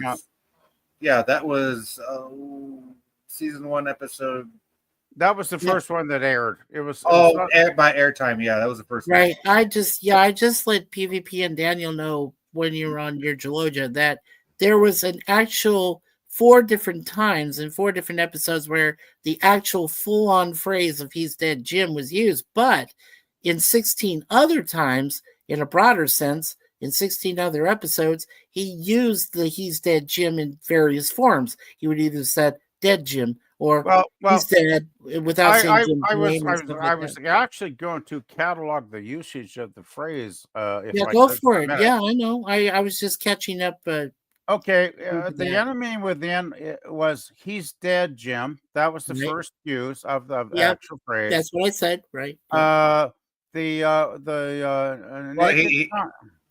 naked time, yes. But I was going to say, PvP. Naked time, he's dead, doctor, is what Christine said. Right. Oh shit, I'm getting some bullshit pop-up wanting me to install something. Fuck you. I hate this shit. Yeah. Yes, I want to quit the fucking installation, you pieces of shit. Fuck you, guys. Anyway. Don't you hate that when you go to a website and they try to screw your computer? Well, see, I try not to go to websites when I'm doing stuff like this. So. Well, yeah, but what choice have I got? Because I just want to go on the record here. Easy. You don't type in a web address while you're doing something like this. Well, this is one of the official Alpha Memory Alpha Star Trek sites too. So it shouldn't be fucking me like that. Anyway, it wants to bend me over, but I don't care. Okay. Mary, when he's talking to the boy creature that died, "It's dead," he said. Right. And Dagger the Mind, "He's dead, Captain." Cat Spa, "This man is dead." Shore Leave, "He's dead." Operation Annihilate, "He's dead." And Mock Time, "He's dead." Oh, come on. You're cheating. You're using a website, PvP. I'm using the website. I'm literally reading off the page here, guys. Deadly Years, "She's dead." That's a variation. Changeling, "He's dead, Jim." Okay, there's the second "dead, Jim." That's the second one. Yeah. Next one, "She's dead, Jim," on Wolf in the Fold. So that's kind of close, right? Kind of close. Well, it was mentioned as being one of those 4 episodes that mentioned it. So yes. Thank you, Mikey. Appreciate you. Wolf in the Fold. He also said "He's dead, Jim" in that one. So I guess there was lots of. He said it both, right? He said both he and she, right? Yeah.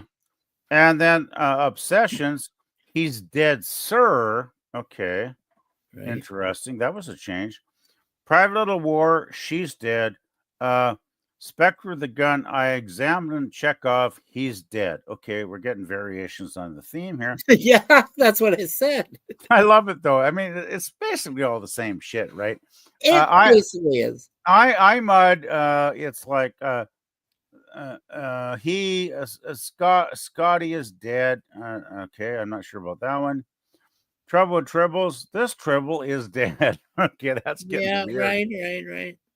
Okay, I'm almost done, guys. Patience. And the children shall lead. "He's dead, Captain." Return to Tomorrow, "He's dead." The Enterprise incident, the captain is dead. For the world is hollow, I've touched the sky. He's dead. Is there no truth in beauty? He's dead, Jim. There's your other one there, Mikey. If you're counting it, I did. Yeah. And last one, Lights of Zatar is she's dead. Right.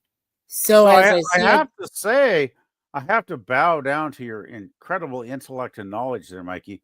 well, thank you. I'm a cretin, obviously. I'm a total cretin. 'Cause I thought, If you mean a cretin, then I agree. well, okay, I'm a cretin.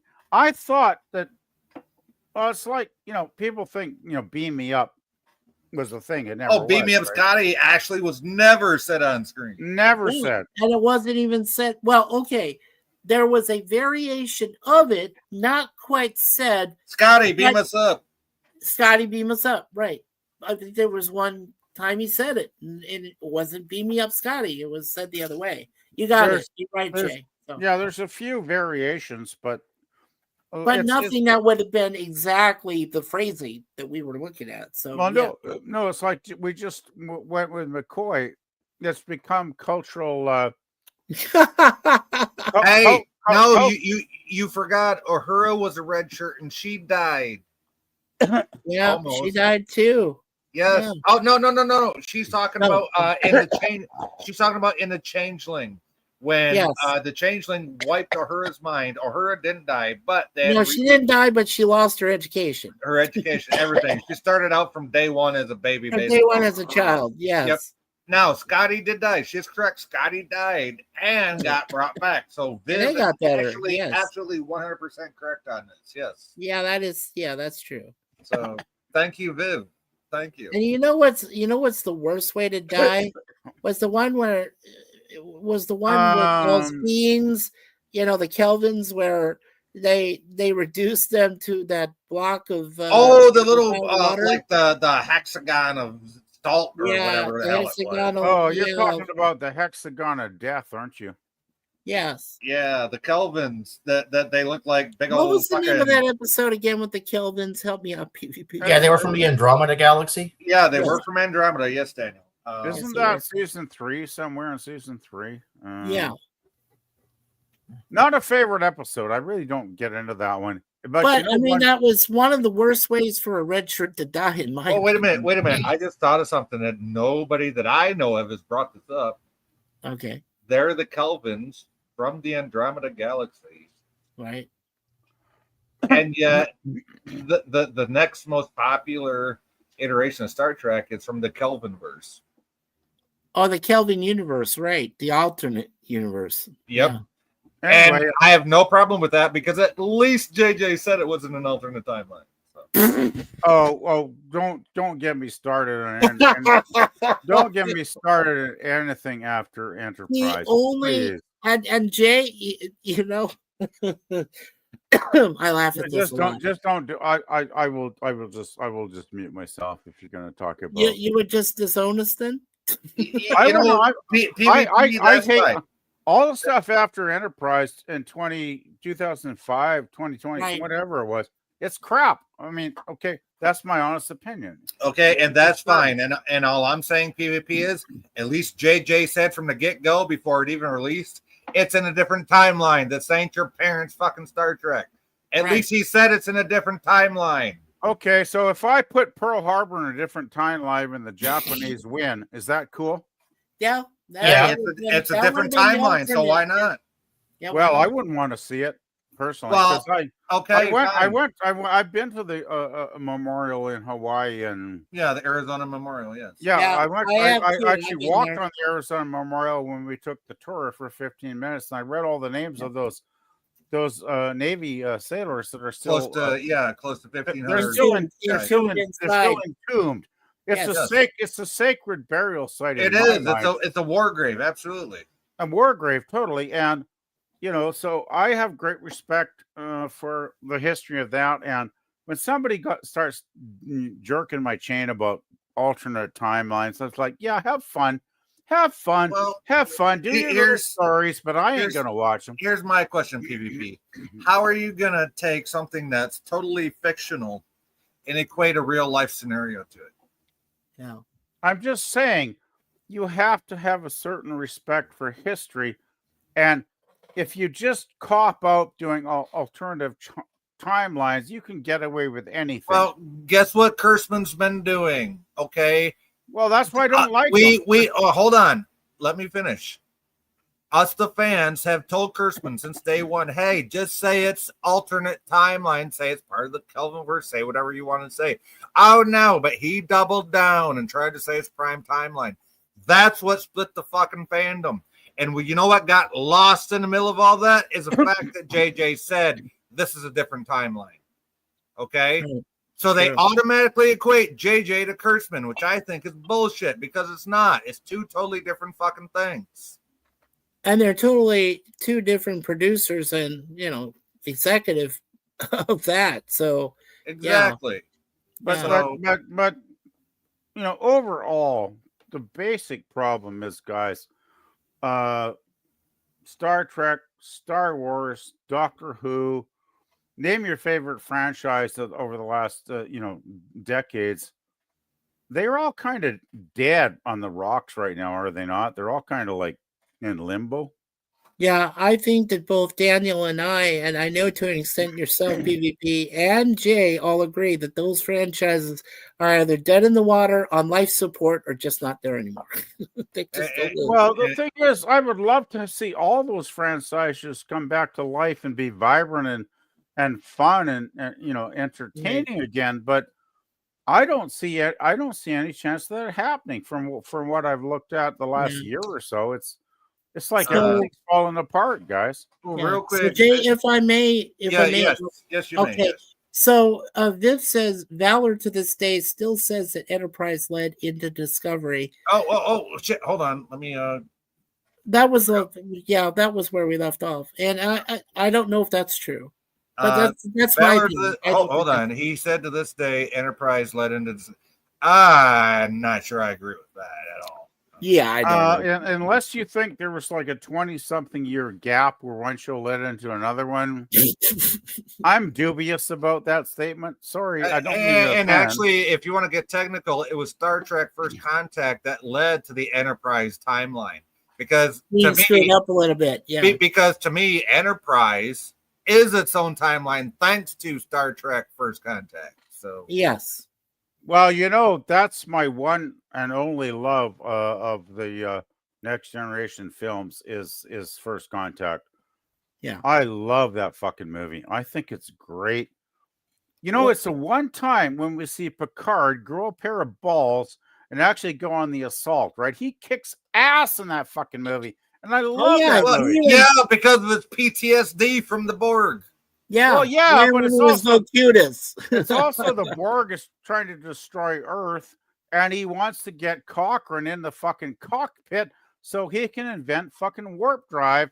And I love that movie. It's so fucking good. My favorite episode, my favorite scene has to be when they're in the hologram of Dixon Hill, and he turns the safety protocols off so he can kill the two Borg that are inside with them. And with the the lady Cochrane's friend. Is that in the movie? Yeah, it's in the movie. Yeah, it's in the movie. Yeah. Oh shit, I forgot that scene.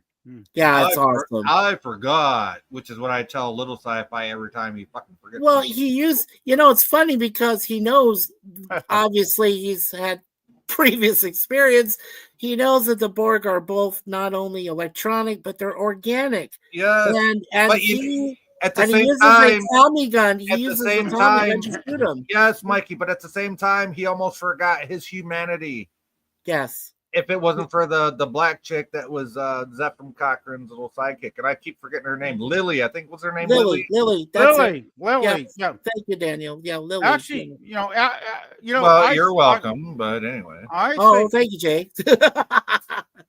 Guys, I think Lily was the stand-in for the audience, right? Oh, yeah. Because I'm sure there were a few people in the audience that had never knew jack shit about Star Trek. And Lily was like the person that was like, okay, you can just coast with Lily, breathe deeply, relax. It'll all be good. Star Trek might be freaking you out. It might be a weird movie, but Lily is on your side. Just go with Lily and it'll all be good, kids. Yeah, she is the audience. But at the end of the day, she said, well, fuck you and your little ships then.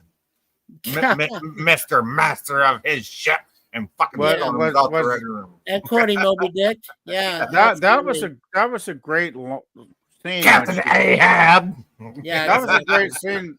That was a great scene when she smashed all his little ships, though, and she's like, "Oh, your little ships got smashed." oh, you broke your little ship. Yeah. Okay, end of the chat. Yeah, Sliders. Okay, Sliders. says- With John Rhys Davies did an episode where Japan and Germany won. Yes, I remember that Sliders. Yup. episode. And then Viv says, Yeah. JJ said it was. Oh, go ahead, Jay. if you no. want. Oh, if you want to read Viv's, go ahead. Okay, cool. JJ said it was his own pocket universe that doesn't have anything to do with any other Trek timeline. Thank you. Yes, absolutely. That's why I got no problem with the 3 JJ movies. Okay, now I want Daniel to read his own line next. Hey, Go you ahead, Daniel. smelt it. You dealt it, Daniel. Read that So, shit. yeah, they could have made Star Trek 09 a sequel to Nemesis. They could have had the Romulan star go supernova, destroy Romulus, and Nero. Okay, one second.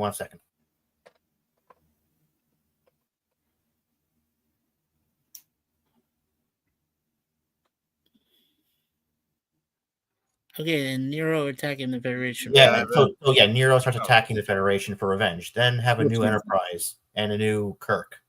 And a new Kirk. Yes, Okay. that would make sense. Lemon They could have done pie. it. Hey, You need to lemon say- pie. Lemon pie. How you doing? Lemon pie says the original line was "Get me some Jim Beam, Scotty."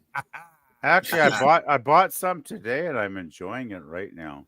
Hadn't noticed. Ooh. Hey, another one of Mm. Kirk's famous lines. Hadn't noticed. There you go. Lemon What, pie. what was his other famous line? Spock, give me some pussy. No, that's not it. No, that's not it. Go ahead, Daniel. I Say said what- have a new Enterprise and a new Kirk with a new Vulcan named Spock. It could have been Spock's son that he had with Robin Curtis, also named Spock.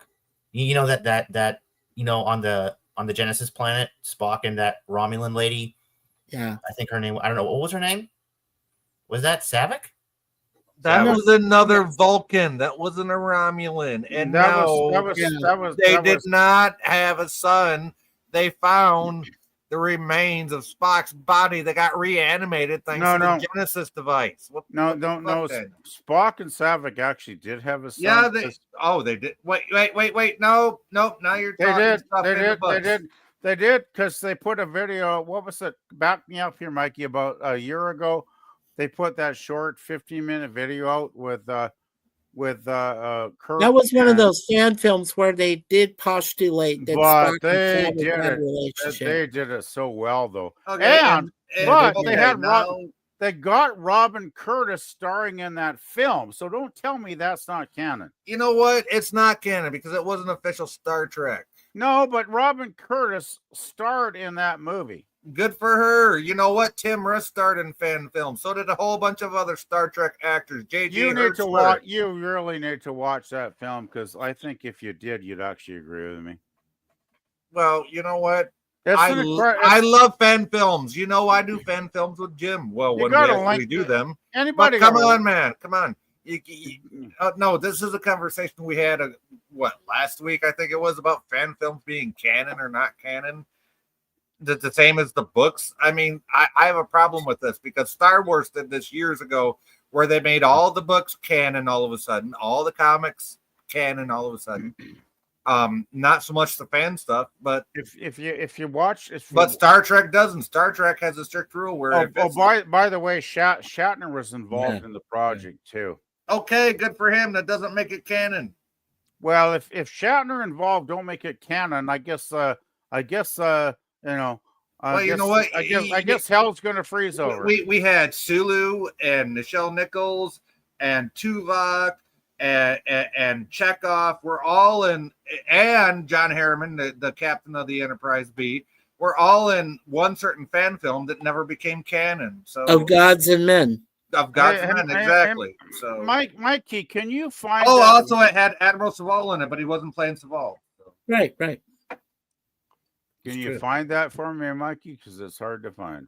Of Gods and Men? No, it's not. Just look it up on YouTube. No, not that one. The one he's talking about from last year, where they said that Savick and Spock actually made love. I don't give a fuck if anybody thinks it's canon or Well, not. But it's you know what? It's It was fucking amazing. It was implied in Star Trek 3 that they did because of the Pon farr. with On the far thing, right? with Yeah, the, and with hold on, this film finish. follows up on the Pon farr that they did create a sun because the sun is in this. Right, but here's the thing: in Star Trek 3, Spock was only the shell. There was no mind inside of Spock at the time. It was only his shell. It was a Don't Vulcan you shell. remember Star Trek 3? Eventually, he was like a teenager getting the Pon Yes, farr, but there was no brain function in there. He was just a physical shell. but he was still horny and he wanted to fuck. That's called physiological response. And that's Yeah, why yeah. Savick had to service him to get him through the Pon farr. Service him. I like the way you say service. Service. Service me, woman. Hey, if I had a restaurant where the waitresses would service me every time, Service you? That would Well, be. I'd be a regular customer. I'll tell you that. Actually, you do. It's called Hooters. You probably just don't tip them enough. We don't have Hooters here. Well, there Well, then you're deprived. Didn't Hooters go out of fucking business? Basically? No. No, not yet. No. No. Come on, But Mikey. where you are, but I'm saying, BVP, you're deprived if you don't have a Hooters in your area. I'm totally deprived. I admit it. I would say you are for sure. Lemon pie is in hey to all of us. He Come also on. says there's only one cannon, Frank Cannon by William Conrad. That's a And good show. by the way, Sir Lemon, I would not infer how to spell cannon because yes, William Conrad spelled his name like a cannon, what you shoot balls out of. Yep. Okay. So no, Yeah, Sir Lemon, I would not have corrected you in this okay. instance. Okay. Yes, canon is CANON. Also, there are two different kind of spellings there. Come on, Mikey. Look up that short film for me, please. Hopefully, I could find it. You'll find you. I have no shit hope in hell of finding it. Probably. No shit. Hope hell. Well, I They probably took your mind. Jesus. I probably saved it like a year ago, but you know what it's like when you save something for a year back. It's like and you don't know where you put it because your brain thinks can't keep up, huh? Well, it's because YouTube don't fucking categorize shit properly. Well, that's why you can save shit to a playlist, you dink. I did save it, but it doesn't help. Lemon says, just teasing you, Mikey. Yeah. Okay, let's see here. We love lemon pie around here. Thank you for being here, Lemon. You're awesome. Hey, Lemon, thank you for being a pie. But I'd say it's Thanksgiving on Monday, so you should. Oh yeah, you got Canadian Thanksgiving coming up, don't you? We got Canadiana Thanksgiving on Monday. Canada Thanksgiving. Lemon should change his message into a pumpkin pie for the next day or two. Why? Well, yeah, Lemon is American, so. Come on, Lemon, you can do it. I think Lemon's down in Texas or somewhere down there, ain't he? Actually, pumpkin pie. I got to get some pumpkin pie. You know what? I am so sick of pumpkin spice and everything nice. Fuck that dumb shit. I am so sick of that.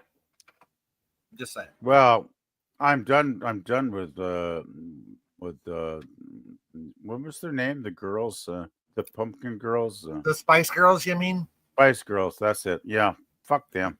Well, you know what? I will always love the little blonde sporty Spice. So. Yeah. Can you imagine what she looks like now, though? Hey, I don't want to imagine that. I'm going to imagine it from 20 years ago. You know, that's what I love about when young people watch these great bands in the 60s and 70s in their prime. And I'm thinking, oh, if you only knew the truth now. oh, that's like young people watching TOS for the first time, especially young boys. And I see Diane Mulder on there for the first time. And then I show them TNG where she plays Dr. Pulaski. I'm like, I remember that's when I was a teenager, motherfucker. That's what she looked like then. So I think Pulaski was one of the big mistakes that Next Generation made, actually.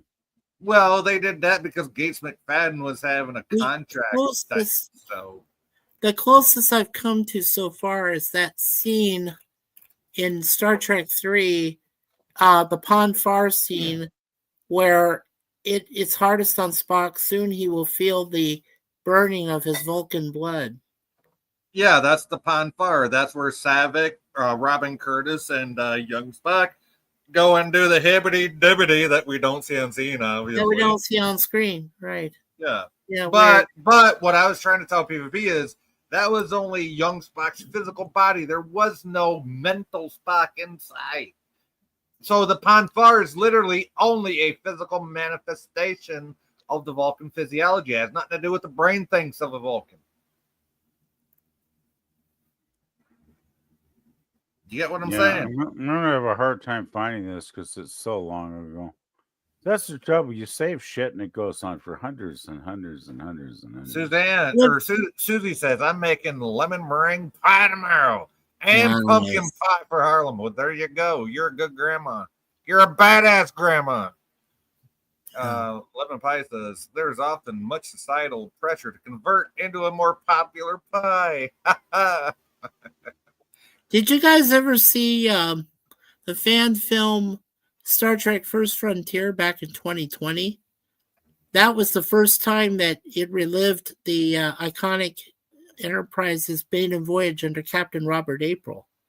That's available. That's out here on YouTube also. I thought First Frontier came out way before that. That has something. Well, no, that was Star Trek V, The Final Frontier. But no, a fan film. Oh, a fan film. Well, no, that's what it's saying here. It says Star Trek First Frontier 2020 and came out 5 years ago. And but if you go back further, Mikey, First Frontier came out way before 5 years ago. Way before. Okay. Well, I'm just saying on this one it said it relives the maiden voyage of Captain Robert April in the fan film. And the narrative unfolds as the crew confronts a new threat and personal struggles, explore the ship and its diverse crew as they embark on a perilous mission. So unless it's a different First Frontier fan film, but First Frontier came out way more than 5 years ago. It came out like almost 10 years ago. I do believe you. And it was done almost entirely on green screen. So yeah, and I love the Otoy unification thing too between Spock going to Kirk's grave on Viridian 3. Daniel, you want to read what you wrote, Daniel? That's still a tearjerker. Yeah. So I think Diana Mulder. I think Dr. Pulaski's name is on. Yeah, Diane Mulder. Yes. Yeah, Diane Mulder. Well, Diane Mulder was super hot in TOS. Remember, she was in TOS. Yes, that's why I said that. Yeah, and it's Diana. It's Diana Muldar. It's spelled Mulbaur. I know. I'm sorry, being the police again. When I first saw her in TOS as a red shirt, I grew 3 sizes that day. If you know what I mean. not inside his chest either. If you know what I mean. Wow. So are you saying you had to go and buy an extra large T-shirt there, Dan? His pants were tight. His pants were tight. He had to buy extra large pants. Well, that's the reason to not wear pants at all when you're just in front of your computer alone. Oh, Harlem's all about the pumpkin pie and the pumpkin muffins. Yeah, cool. And right. Susie, I told you that a few years ago, Suzanne, when we were together, made a eggless pumpkin pie, and it was well received. An eggless one. It was really good. Yeah. Susie also says, with just the two of them, I'm only doing a large chicken this year, no turkey. Well, you know what? That's fair. That's fair because it's just the two of you, right? The rest is just going to go to waste anyhow. So. Yeah, we're not buying a large turkey, me and Suzanne. What we're doing is we bought turkey breast, which, does have turkey tits. Are you saying you're a breast man then? Well, hey, it's better than being an ass man when it comes to turkey. I tend to withhold that information pending. Hey, I like a nice ass just as well as the rest of them. Not when it comes to the bird I'm eating at that particular time. Okay. No, but I mean the kind of turkey breast they have that we bought, they have a little bit of the stuffing inside it. So it's really cool. You got oh my god, you got whoa, what do they call them? You got enhanced tits. Yes. Lemon Pie says the history of Daniel's Wang. There you go. Whoa, that could be a fan novel. It literally could. Yes, it could. Hell, all of our wings could be novels. I'm getting too old to. I can't lift a 15 fucking pound turkey in the oven anymore. I Oh just can't do it. Jesus! Here's the thing. I got Nikki here, and I literally only cook for me and the little one. Right? I call him little. there's I no mean, toy. he comes up to my chest, even though he's 13. But I still cook for all three of us. Like we all eat every fucking day. I got so many damn leftovers in my fridge. It ain't funny. I always have cooked for a lot of people, and I don't know how to cut back on cooking. And I'll tell you how to cut back on cooking. Get a bad back and bad knees where you can hardly no, walk. thank you. How about no? That's why I don't do fucking turkey dinners anymore, because I don't want to drop a fucking raw turkey on the floor. Thank you very fucking much. Hey, Jay. Susie says, Mikey, send me Suzanne's recipe for eggless pumpkin pie, please. Yeah, you know Yeah, what? when she gets it together, we'll send it to you on Facebook Messenger there, Suzanne. You know, my plan is to look up local restaurants that are serving a turkey dinner on Monday, and I'll just go there and pay 30 or 40 You know what? You can come where I live because there's a place right across the street from me that does it every fucking year. Wow. And they do it for free. All they ask is for a donation to a local charity. So you're paying my airfare, right, Jay?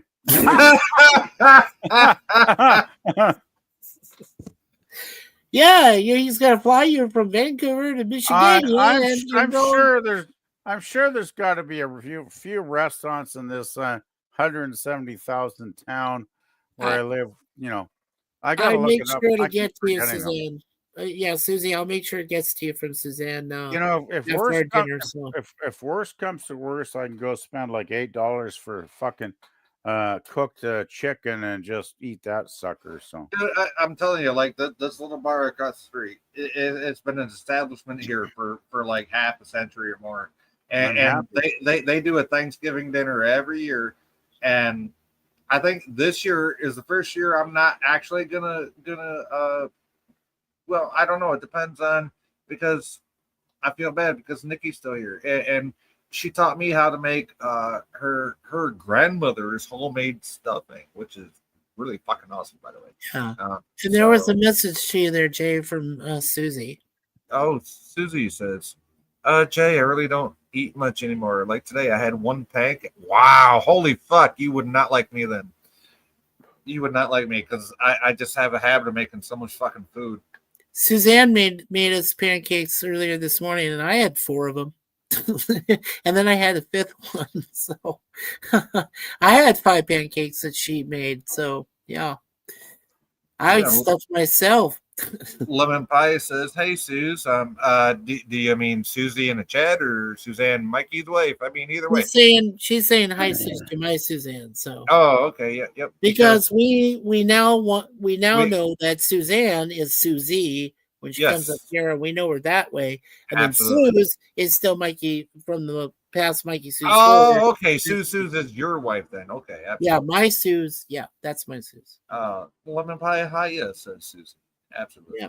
And also Lemon said, "Hey Viv." So hey Viv. If you're still listening, Lemon Pie said, not the meringue, said, "Hey, how you doing?"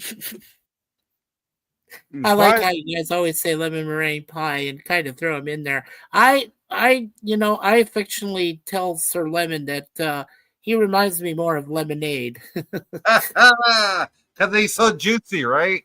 Juicy lemonade, yeah.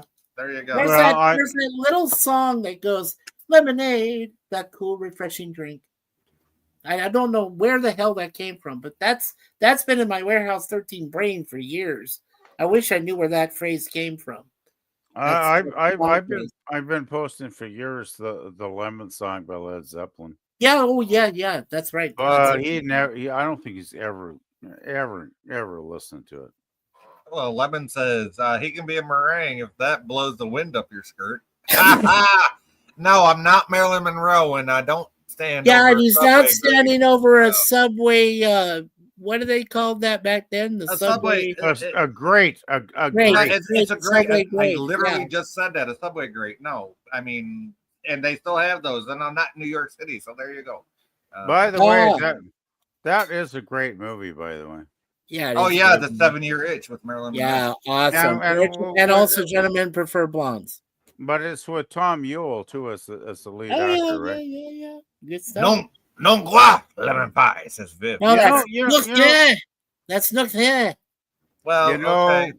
so many people disrespect her as an actress and as a person, but I thought she was very versatile. You Like, know, she- the only ones that disrespect Oh, her my. are the ones that can't stand the fact that she was all fucking natural, and they can't stand that fact. Well, So- I've also seen shit, Jay, where some of her co-stars ragged on her after she died, unfortunately. So, Yeah. yeah. Well, yeah, I mean, I heard the theories about she had an affair with JFK and all that shit. But, Well, I also heard she was a very kind of a difficult bitch to work with, from what some people have said. So, yeah. Yeah, crazy. I never heard that. Well, it's like when I with the Tony Curtis when they worked on what was that classic? Oh God, the one where they went to Miami hiding out from the mafia. Oh God, what was that one? Come on, Mikey, help me out here. Fuck. I can't quite think of it right off the damn thing. Yeah, like what I remember about her right now is yeah. So yeah. But she was really good in that one, and one of the last movies she did. I think the last one that was done with the guy from Gone with the Wind. What the hell was his name? Rhett Butler. Well, the guy that played Red Butler. Cary Grant. Is that Cary Grant? No, No. No, it wasn't Carrie. Cary Grant wasn't even alive in 1939. Oh yeah, he was. Well, he's probably 12 years old or something. Oh, come on. Frankly, Scarlett, I don't give a damn. Does that trigger any memories? And I don't give a damn. Yeah, the three Abbott and Costello. Metaphorical skirt.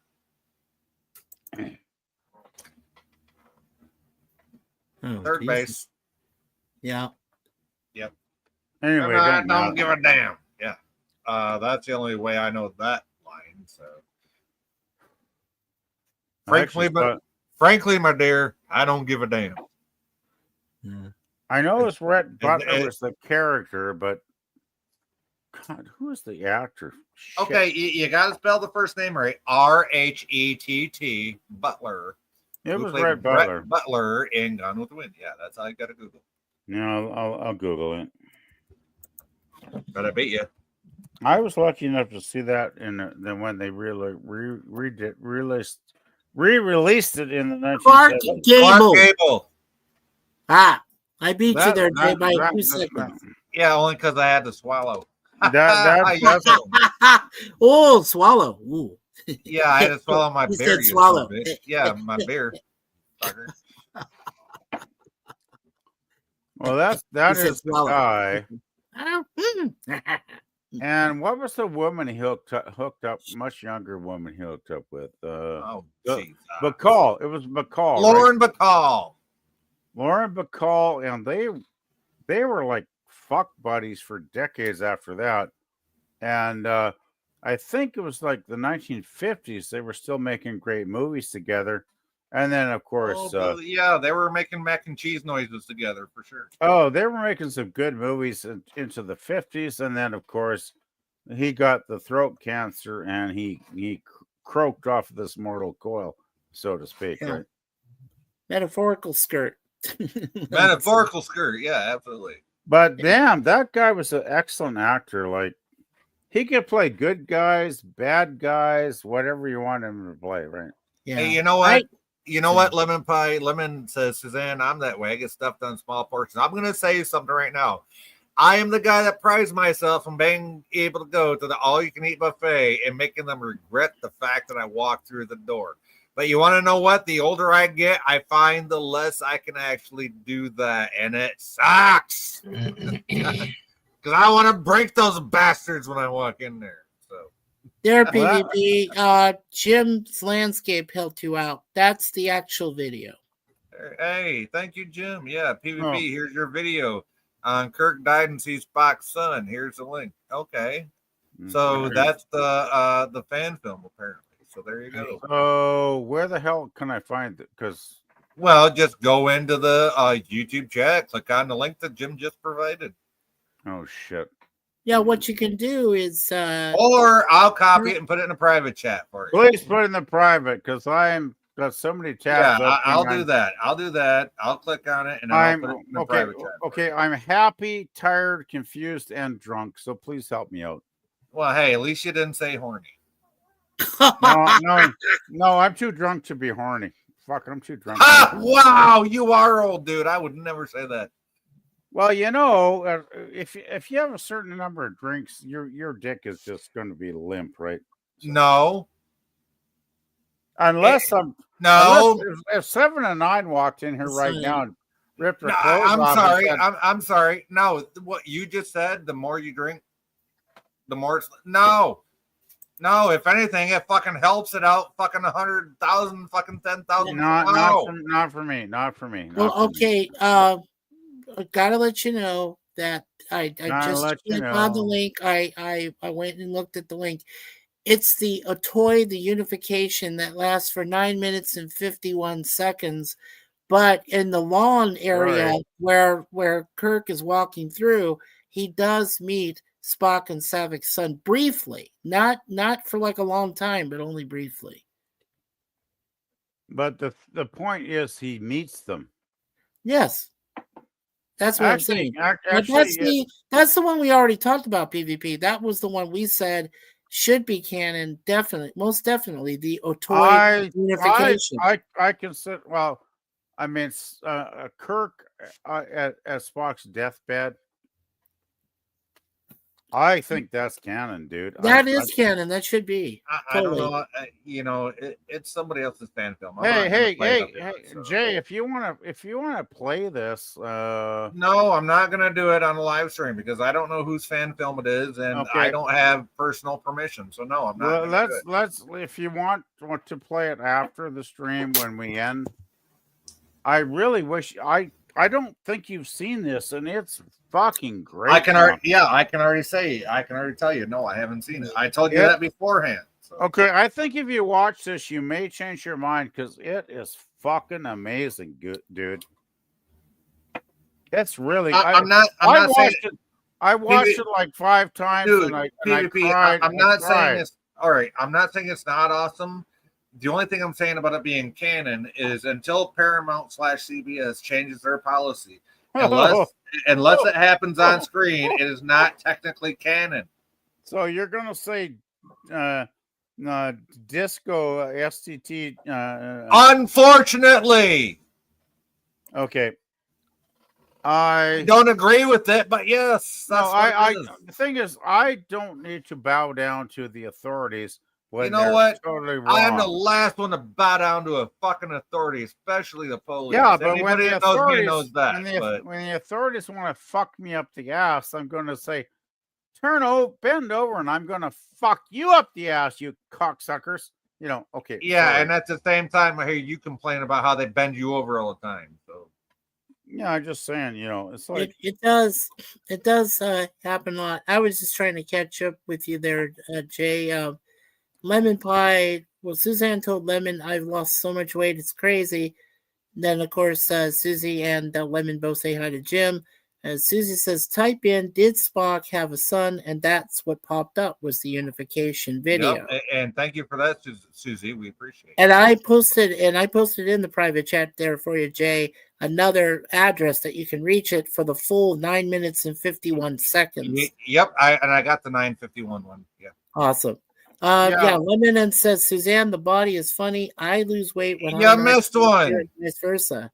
Now, and right, Jay, my husband was crazy hard when drinking. Yeah. Absolutely. I tell you what, there's nothing like putting a little fucking get her done in your fucking gotta get her done stick, if you know what I mean. See, I already knew what you meant there, Lemon, because then you corrected yourself and said vice versa. And I know. You were saying vice versa. I get it. Now I get it. Yeah, vice versa, not visa versus. I I'm glad I don't have Visa, so I'm glad of that. Oh, I'm Hey, just glad I my don't have any kind my of credit cards union. anymore. Well, my credit union debit card is a Visa. So Well, yeah, well, I- debit that, but I don't really. Okay, yeah, you can use the debit just as well as you can use a regular credit card. We all know oh, that. the nice thing about my debit card is if there's an extreme emergency, I have a special number I can call to be like, hey, I need some credit put on my debit because Right. such and such. So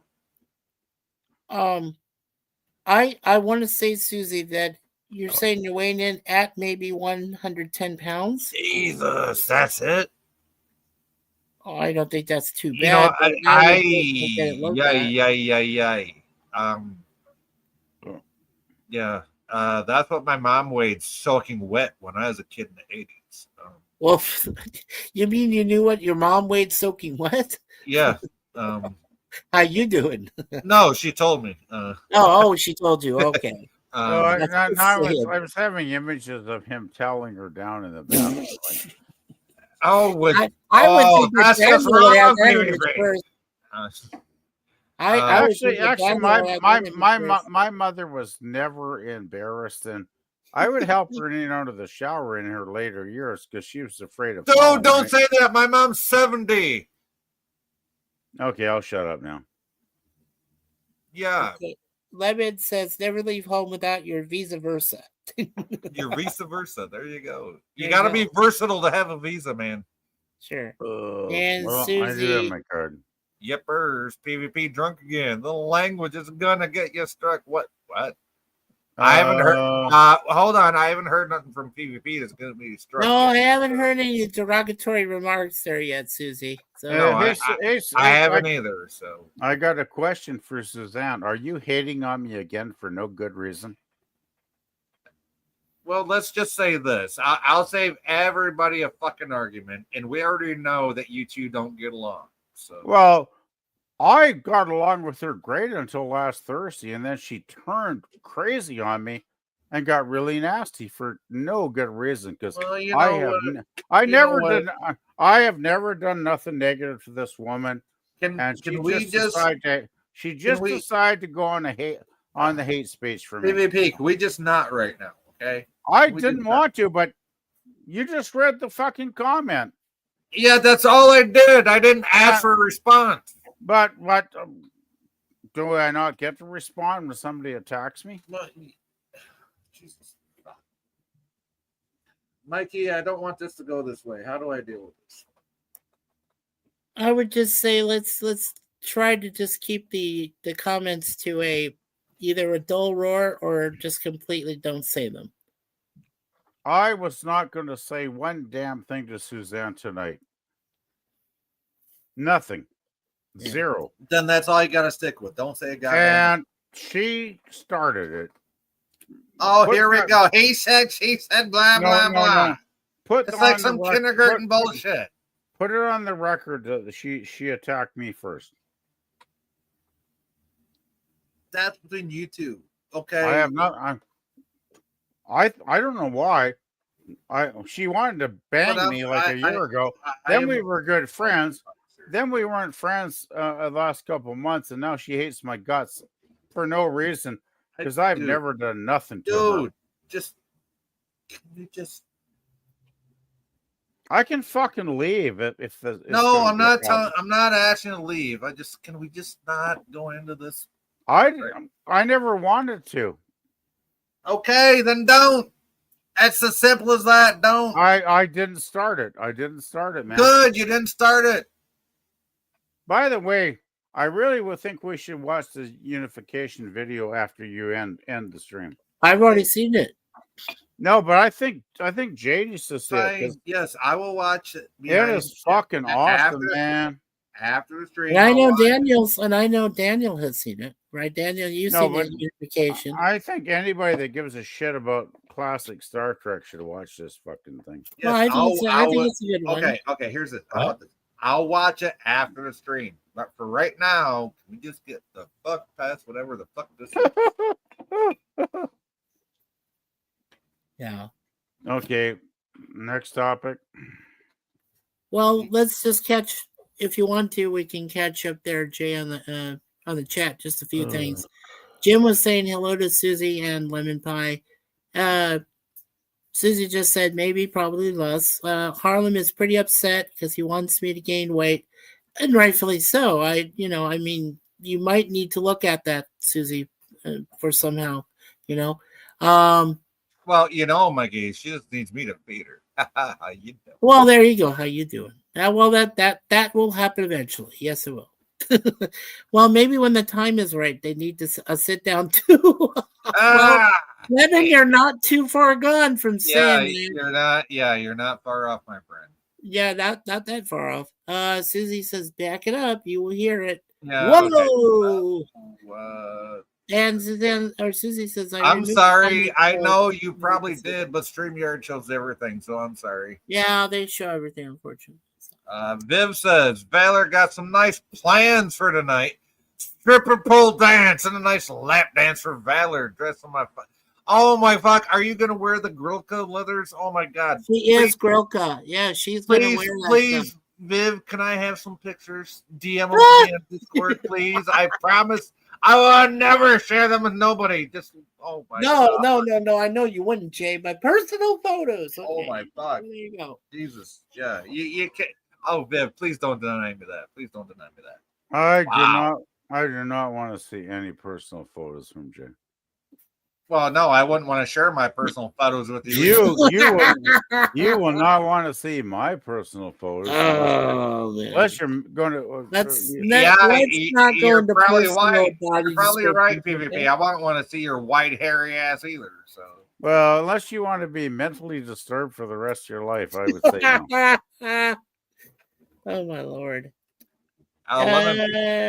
Okay, I'll be back in a bit. When I come back, I want everyone back to wanting to bang everyone. No, there's only one girl in this chat I want to bang, and that's Viv, and she already fucking knows that. So and then the only one I want is my wife. So I don't want to bang any. Quite a process of elimination there. I don't want to bang anybody. I'm too tired. Sorry. Susie says, I don't hate anyone. No issues. Was only concerned about all the languages flying around, Jay. Nothing.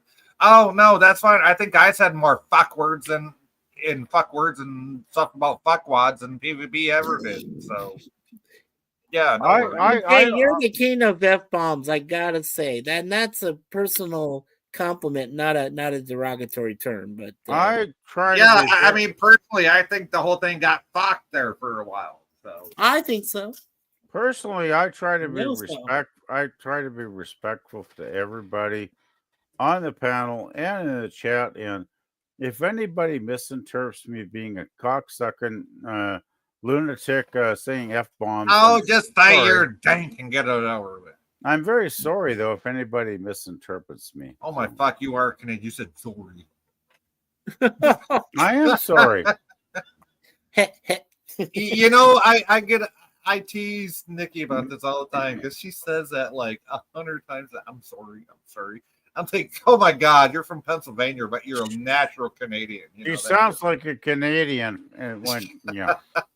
She does, even though she's Pennsylvania Dutch. Yeah, literally. That's like, I'm sorry. But in Canada, sorry, it's like a second language up here. Yeah, and it is to her too. That's the funny thing. So. Well, you know what shocks Suzanne most of the time, and I know she agrees with me, is because since I originally came from California, I cuss like a sailor most of the time. So when I'm pissed off with people and I start dropping F-bombs and cussing, I'm cussing literally like a sailor.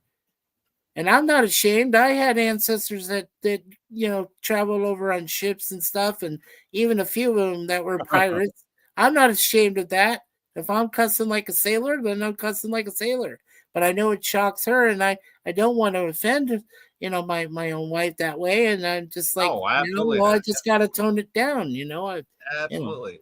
And Viv says, I wish I could, but Valor put his foot down and said, sorry, sci-fi, those images are mine only. Even her out of armor while wearing Klingon make. You know what? That's fine, bud. That's fine. That's your wife. That's your call. And that I'm okay with that. So there you go. Enough of that. That's all I got to say about that. Yeah, we're cool on that, Valor, for sure. Absolutely. If that's your call, that's your call. Hey, no worries, but no animosity whatsoever. Because half the time when I'm talking with Viv, I'm joking anyways, right? And she knows that. And hopefully you know that. Yeah. It's just you guys have been around the channel so long, I kind of feel like I can joke around like that. So Oh, for sure. Yeah, I'm sorry if I made you feel uncomfortable, but that was never the intention. And Larry, according to my information, has posted a recent video up from his channel from Be Yourself Adventures. I'm not sure what the context of it is, but I'll go take a look at it later on after this one is done. So. And Viv says, "Sorry, sci-fi. Just Valor's being greedy." Oh, well, you have every right to be greedy, Valor, right? Absolutely, he does. That's what I'm saying. How you doing? How you doing? Yeah. He has that right to be greedy. I mean, I want. Here's something that I'm really sincerely hoping for Daniel. I'm hoping that Daniel, when he does eventually be able to get out on his own there fully, Mikey, I never heard you cussing. Well, Susie, I only heard him cuss go once. back to some previous videos I did when it was Mikey Sue's 4. Yeah, when it was Mikey Sue's 4, I heard him say shit one time. Oh yeah, no, I had Gorilla go ape crap because he said, "Oh, he's Mikey." That's Gorilla. That wasn't you though. That was a Gorilla. Yeah, well, that was Gorilla. But then I heard, but then I was on the stream previous with you, and I did say the word shit. I think I dropped it a few times. Yes, you did. Like, I was like, "Holy fuck, you cursed!" Yeah, you cussed. What the hell? Yeah. Yeah, I do remember that absolutely. Yeah. So I mean, I was going to say that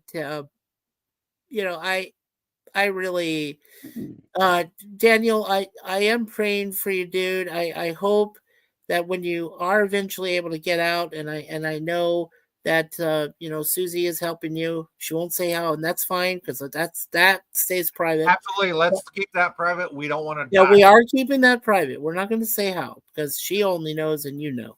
But what I'm hoping for, dude, is you find a good girl out there for yourself, and it is possible. Okay, dude. I mean, come on, look at me and Suzanne. We went through 6 relationships that turned out to be shitty, and we found one another. So love is possible.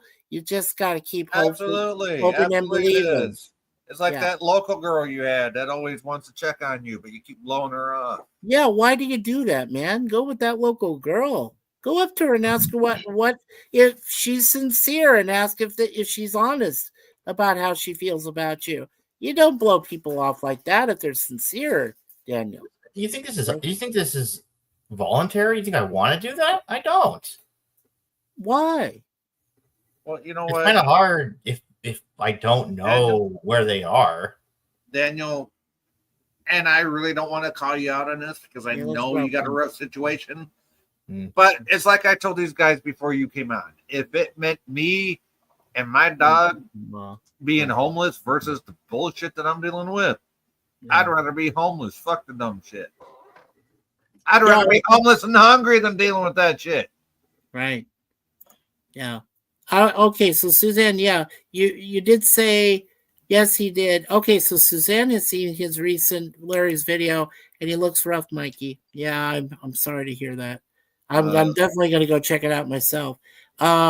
Larry's sister-in-law birthday. Okay. Oh, birthday. Okay. Birthday, right. And then Viv says, okay, he did say about Valor, he said, feel free to use that spicy imagination of yours to picture the scene of me on the pole and then the lap dance and my clean-on leathers. After all, we all know that you have imagination. Oh, fucking right I do. And don't you forget it, yo. I can put this imagination station even to a real life situation. So hey, one of the main reasons that Nikki loves you and became your wife. So there you go. There you go. Yeah. And there's the link. There is a link. Yes. Okay. Links for Larry's channel, I'm guessing. For Larry's, yes. Okay. Susie says, Daniel and I are working on a game plan moving forward to get into a better living situation. Yes, absolutely. Right. I said we will keep it that way as private because we won't expand on that. So There you go. Jim says Larry's sister-in-law birthday. Yes. Okay. Yes. Yes. Yeah, thank you. Yeah, I came across. Thank you, Jim. Thank you for that. Yeah, thanks. Oh, God. That's cool. La.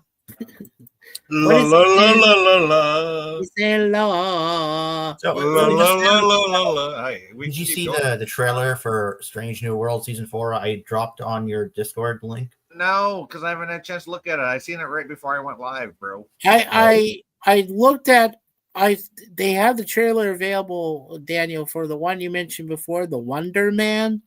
Oh They yeah, have it available on IMDb. I'm gonna have to check that out because that looks interesting. yeah. Wonder Man. Yeah. Interesting. Interesting. The only thing I'm interested in is Doctor Strange 3. They're gonna start filming that soon. I can't wait.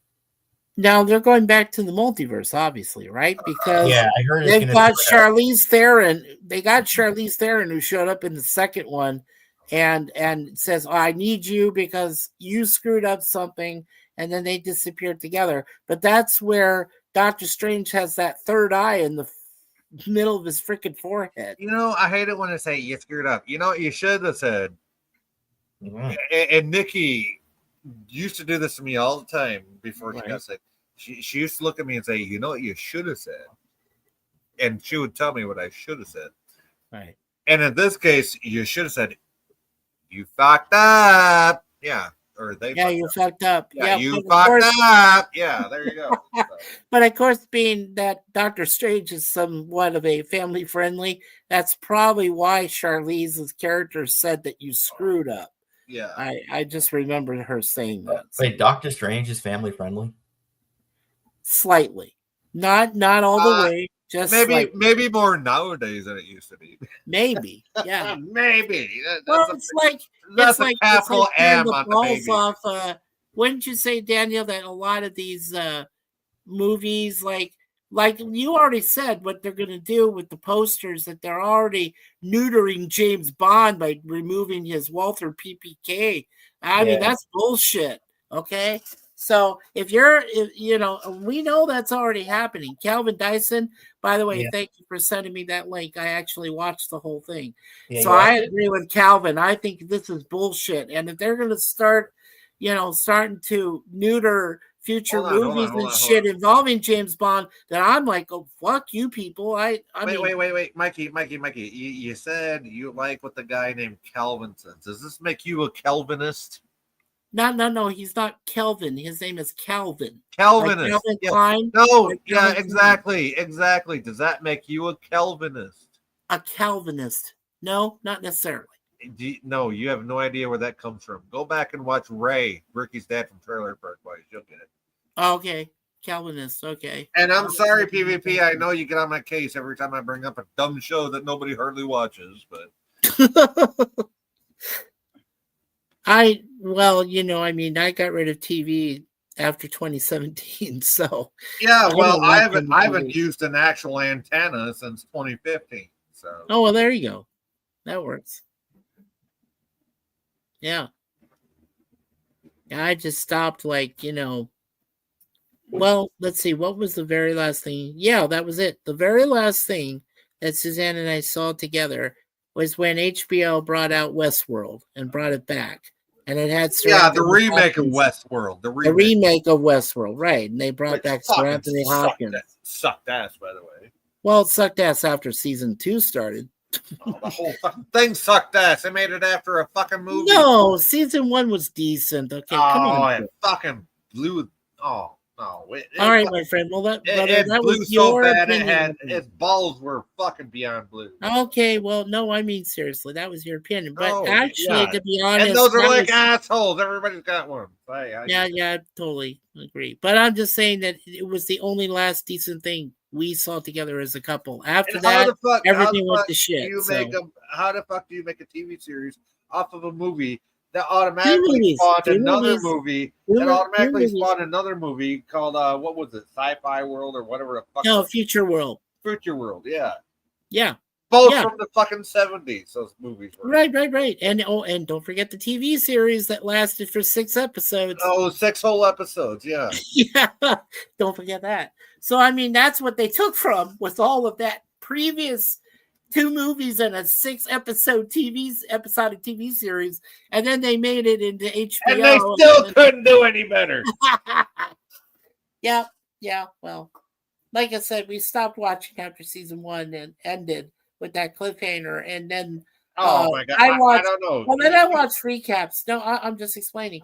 Then I watched recaps by myself on YouTube about season 2 and season 3, and I said to Suzanne, I said, "Oh my gosh, Suzanne!" I said, "Thank God we didn't see, season 2 or 3. They sucked. I mean, they were totally stupid." Yep. Yeah. Thank that pink fairy in the sky with his fake wings that wants to be retributive instead of fucking all knowing. Yeah. Yeah, one of those failures that massively that was it. Yeah, terrible. Not a bad soundtrack, but just terrible. Like after it died. So yeah. Vince says we haven't had TV since sci-fi burned it out with that sexy spiciness. Wow, you still haven't replaced that Roku. What the hell? Well, yeah. What about that Roku TV? Are you saying I owe you a TV, Viv? I'll buy you one if you really need one. That's not a big deal. I'll buy you one if you really need one. But damn, that was years ago, and you ain't replaced it yet. Oh, Is there any? They were watching my live stream on the old channel. She was on the Roku. One was on the Roku. The other one was on, I don't know, a cell phone or a tablet or something. Do we, other than, let me ask you guys this real quick, and you can also chime in if you want, PvP. But ever since we've had Deadpool and Wolverine, obviously R-rated, but I mean, is there any hopeful R-rated type films that are going to occur after that? I don't really see anything like that could come up immediately. You know what I'm saying? In the next well, years. Well, I really enjoyed the Deadpool. Yeah, I saw it 2 times. You've seen the Deadpool and Wolverine twice. Okay, yeah, we bought it. Suzanne and I bought the film. So. First time, well, I like to see movies in the big screen when I can. Same here. If we get a chance to see a decent film, yeah, and you know what? We like to see it in his Ultravox. That's actually cool. So it was fun, but I gotta say I was disappointed the first few because I didn't get a lot of the jokes. Then about the first 2 Deadpool movies. Oh, okay. Yeah. No. The Wolverine one. Oh, all right. And then when I went with my cousin like a couple weeks later, because he really wanted to see it. I know he did. And that's when it kicked in and I got all the jokes, right? And we had a fantastic night laughing our asses off that night. So yeah, it's a damn. I give it a 3 out of 4 for sure. Well, Suzanne and I gave it a 5 out of 5. We definitely thought breaking the 3rd, 4th wall, 5th wall, 6th. When they were talking about that was kind of the thing where, Ryan Reynolds just came into his own and said, fuck the dumb shits. I'm going to do the movie the way I want to do it. And that's why it's done so well. That's why it's made so much freaking money. Hand over fist. Blake Lively could be shopping at Macy's or all these other fucking shops for years now, and not worry about it. And his kids will get a decent, school education and college and all that stuff. Lucky sons of bitches, But isn't the problem that the studio didn't learn jack shit from that? Well, would you expect anybody to learn from a successful movie like that and try to duplicate that success? Because they don't care. They're running the things the way they've been running it for years, and they don't pay attention. And so yeah, those guys and gals are still woke. They're lost in a fucking zombie phase, is what it is. But if I was running a studio, if you were running a studio, exactly. If I was running a studio. Now Daniel is young enough. I was gonna say Daniel is still young enough. He's got all this knowledge. He's got all this intelligence. If he himself could walk into a studio and say, "Hey guys, hey gals, I can write 10 things better than you have ever put out in the last 20, 25 years," I believe him. I want him to take the job and either, succeed or fail. That's what I would do. So, Hey, I like this idea. yeah, go for it. Then says, lol, no worries. We've been using an old phone for the streams. This allows me to get Valor's head on my lap. Or my head on his lap. I'm Hey. sitting on his lap. Yeah, or sitting on his lap. So technically, sci-fi, you brought us even closer. Well, Yay! hey, That's hey, awesome. That's you know awesome. what? Yeah, I mean, there you go. There you go. I love bringing people together. So Yeah, don't get much closer than that, yo. So. Yeah, and I hope I don't get you melancholy for this, Jay. Probably What? not. What? But I like seeing the old fashioned way, of undying love and unconditional. I love it how you and I don't try to sound sappy. I'm just saying that I appreciate seeing what you and Nikki go through and how you're able to live together comfortably and happily. Same with me and Suzanne, and I mean, that's great. Me and Nikki been together 14 fucking years, right? Yeah. I mean, she was perfectly fine, perfectly fucking functional when we got together. She didn't tell me till after we'd been together that she could have possibly get this genetic disease, right? Which she can get because basically, if a parent has it, the child has a 50% chance of getting it. And it was in her past history, right? Was it on both sides? All the way down to her genes ever since the beginning of time through her family. So wow, both sides, right? Yeah. So no, it doesn't matter. If it's one parent, she has a 50% chance. If it's both, she would have got it for sure. But no, her dad had the same thing, and she watched her dad die of it. Right. When she was of it, right. Yeah. So, I'm sorry to hear that too. If in case I didn't catch up on that before. Welcome back, Lemon. How you doing? Hey, welcome back, Sir Lemon. But no, I mean, she always knew it was a possibility. We found out in 2017 when she got tested that she had it. Yeah. I never expected it to progress as fast as it has. Right. Because I watched her go from vibrant young girl, 10 years younger than me, to this awesome, amazing partner of mine I've been with for 14 years, depending on me for literally everything besides her two hospitals. That is very tough. Yeah, it is. Yeah, and she's only 40 fucking years old. That's yeah. Like I said, I'm already prepared for when Suzanne, after she has one knee surgery and then the other knee surgery, and possibly also her right shoulder with the tendonitis she has there, which can be cured. It can be fixable. Mikey, to me, that's nothing though. I watched my dad go through 3 back surgeries and 2 hip surgeries. So yeah. Well, Suzanne also suffers, I told you, from fibromyalgia too. Oh, fibromyalgia. Yeah. Oh, my second nieces I call them my second nieces because it's my first cousin's daughter's daughter. Wait, had that. My first cousin's daughter's daughter, so that would make them my third cousins have fibromyalgia. Had that too, yeah. No, yeah. So I know because I seen that. Mikey, I know you don't fish on Facebook, but if you see anything from my cousins, and especially my first cousins, if they're talking about their grandbabies, which they have custody of, then, right? Yeah, you would see exactly what that is. But yeah. Mm-hmm. Yeah, very debilitating. It's tough. It truly is. Yeah. But as I said, I'm prepared. I'm ready to help Suzanne in any way she needs. I've been that way since day one. So. I don't know anything about fibromyalgia except that it's very painful. That's the only thing I know. It is. It truly is.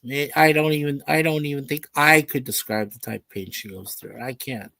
That's the describe- only thing. That's the only thing I've ever heard about it. And that's from my cousin because she takes Yeah. care of my third nieces or True. nieces, whatever you want to call them. Yeah. Can I go ahead? Or I'm third gonna ask- cousins. I don't know. They're not even my nieces, right? They're just my Yeah. cousins. So I'm going to ask the permission from now on. Is it okay if I shared the referral link from StreamYard or?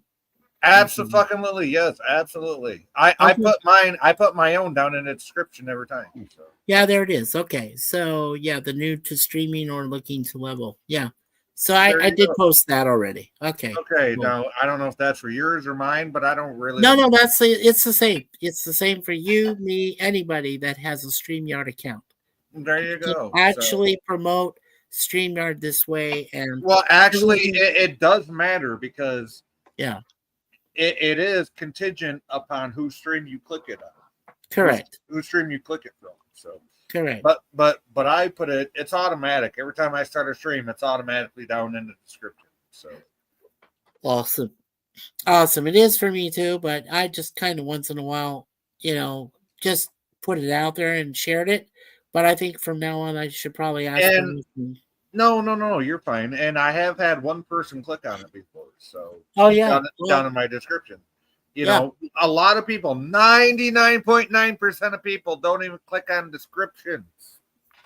True. They really don't. Yeah, it's true. So, Mikey, I have no problem with you putting on a link like that. So that's cool. why you're a friend of the channel. You're a friend of mine. You want to put out a link.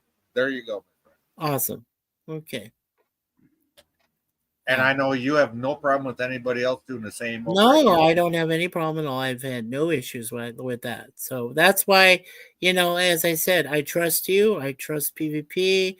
And I also trust Daniel. And I'm like, if you guys post your link to your channel or, if you're able to obtain a blue wrenchy, which pretty much everybody did. Hey, and you made me blue, bada bida. I call it, but I like to call. I take it from the Yellow Submarine where it says blue minis, but I call it blue wrenchies. Yeah, well, I do the Blue Man group, so there you go. The Blue Man group. Yeah, make us how you do it. No, you literally made me blue the other day. It was all I could do to stop myself from putting those lyrics up in your chat. Oh my lord! Wow. Especially you. Yeah, especially you had Lizzie from Australia over there, and I was like, yeah, no, I'm gonna behave. yeah. Behave. That would be good. Yeah. Lizzie from Australia seems really cool. Yeah, Lizzie Armstrong is absolutely cool, and she, and she lives close to Queensland, Australia. Yeah, she is a Kiwi. Yeah. No, she ain't. She's Australian. No, she isn't. She's an Aussie. Don't call her she's an Aussie. Holy shit! Holy fuck! What am I talking about? Yeah, no. We only call Captain Fuckstick a Kiwi. Yeah, Captain Fuckstain. Fuckstain. There we go. Fuckstein. You know what? Like how the fuck do you get stained if you don't get fucked? I never kid understood that. Yeah. Oh wait, you must have been under the fucking going on. That's how you got fuck stained. Okay. Yeah, right. Never mind. Yeah, you're just a watcher. Over at Mikey's channel, 1 a.m. or I am the Senate. Yeah, over at Mikey's channel. I am the Senate. I am the Senate. Yeah, PvP. We hear you snorting and gurting and whatever the fuck you're doing over there. How you doing, buddy? You're snorting and gurting. What the fuck are you doing? What are you up to, PvP? Oh, he says I'm Taiwan. And Crossy Haynes. Yeah, he's a snurting and a gurting. He's not even picking and a gurting. He's a snurting and a gurting. He's doing whatever the fuck a 70-year-old, 60-year-old, whatever the fuck age he is over there does. It doesn't want to fucking get the fuck out. Oh, okay. Bye, PvP. Yeah. He left on his own. He was snoring for some reason. Okay, and then he just left. Yeah, I'm glad that he left on his own and that you didn't kick him. No, I didn't kick him.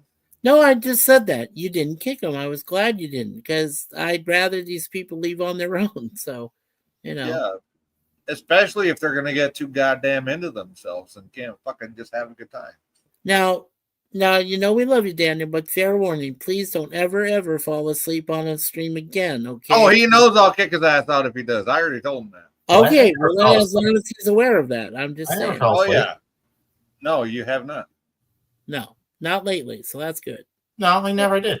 Lemon says, over at Mikey's channel, I am the Senate. Oh, we read that. Okay. Yeah, we did read that already. Oh, so you're the Roman Senate, really? You're the Roman Senate? I guess. Well, no. Maybe I'm the Senate from the Star Wars. Well, I was going to say, you know what happens to the Romulan Senate the Romulan Senate. Yeah, in the beginning of the Kelvinverse? right. They got killed in the Kelvinverse. Yes. Fucking right, they did. Yep, all of them. By Shinzon. By Shinzon. Yeah, played admirably, by the way. Right by Tom Hardy. Yeah. Tom Hardy, yes. Yeah. Amazing actor, by the way. Oh, of course. Well, if you watched him in Mad Max Fury Road, damn right he was great in that. No, I never watched Fury Road, but I heard he was in it. He's in it, and he did great with Charlize Theron in it. And then, of course, they did a Wait. Why do you only call her Charlize Theron? Is Charlize because that is how it's pronounced. Charlize. It's not. I said Charlize. I said that. Yeah, well, it sounds like you're saying it like a hard CA. Charlize Theron. That's how it is. Yeah. I'm sorry, but it sounds like you're saying Charlie, like Charlie Brown. No, Like Charlie's Angels or something like that. Yeah, no, but it's Char. Yeah. Yeah, I know Charlize. Yes, Yeah. I do know that. I guess I'm just getting kind of stupid right there, but that's No, okay. you're not stupid. Lemon says it's a quote from Emperor Palpatine in Revenge of the Fifth or the Sith. Right. I mean, Right. yeah. Yeah, he says, "I am the Senate. I am the Senate." There you go. There's a new one. Revenge of the Fifth. It's Revenge of the Sith. Revenge of the Fifth with an F. Oh, the fifth. Okay. Well, think about it. What movie was it? Yeah, you're right. No. Revenge of the Sixth.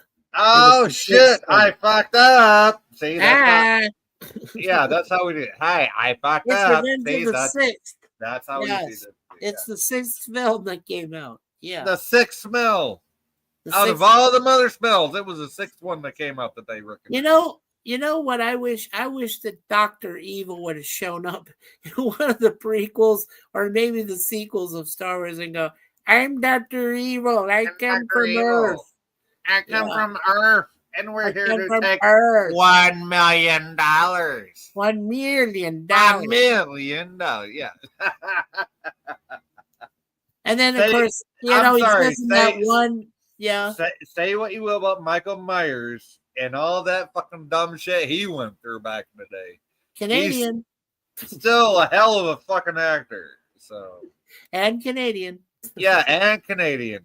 And you know what? He's from this town. so He's from Toronto. So it's David Spade, yo. No. he's That's not. where you're wrong. David thought he Spade is thought from he was. Arizona originally. Arizona, is he really? Yes, he grew up and was raised in Scottsdale, where I lived the last few years Holy of my fuck. life before I moved here. Yeah. Scottsdale. That's only like a half a. Well, that's ball drop also where away from Emma Stone, Flagstaff. you know Emma Stone, who is Yeah, in Emma Never Stone. Wears Prada with Yes. Meryl Streep. Fucking hot, Well, yes. So so Emma Stone actually also came from Scottsdale, Arizona originally. And she actually did plays with one of my nieces, Kayla. Well, hey, tell her I need somebody to play with. No, they did actual plays like on a stage. You know what I mean, of course. Hey, so do I. Right. Lemon Yeah. says, though he wasn't quite emperor yet, I quoted Star Wars and drove away the chat. Well, You bad Yeah. Sir Lemon, bad. you bastard. Yeah, the chat did go away quite heavily. Dang. They did. They fucking dropped us like a fucking fart in the wind, didn't they? Or a hot poker chip up your ass. Yeah, well, no, they disappeared like a fart in the wind is what they did. So, Okay, well, I was using a more extreme form of metaphor, but Yeah, hey. you were, and I'm just saying how it is. So. There you Oh, go. man. Hey, Daniel, can I ask you a sports question? I'm probably sure you're not following them, but maybe secretly, are you hoping for the Toronto Blue Jays to like kick some air in their butt and then go to the World Series? Yeah, do you want Montreal to kick Seattle's arse or what, yo? You mean Toronto? What? Oh, okay, Yeah, no, Montreal, when you're talking Montreal, they don't exist anymore. They used to be the Expos. The Expos don't exist anymore. No, they became the Washington Nationals down in What? Washington, D.C. No, the Nationals existed when the Expos did. So how the fuck did that happen? Oh, a long time ago. Yeah. Right around, like right around. No, late literally, 2000s? the Expos were still there when the Nationals were formed. So what the hell? No, they weren't. No. Yeah, they were. Back in the day, they were. The Montreal Expos became the Washington Nationals eventually, Jay. I do know some of my baseball history. Hey, you see, you wonder why I still follow the Brooklyn Dodgers. Okay, I'm just.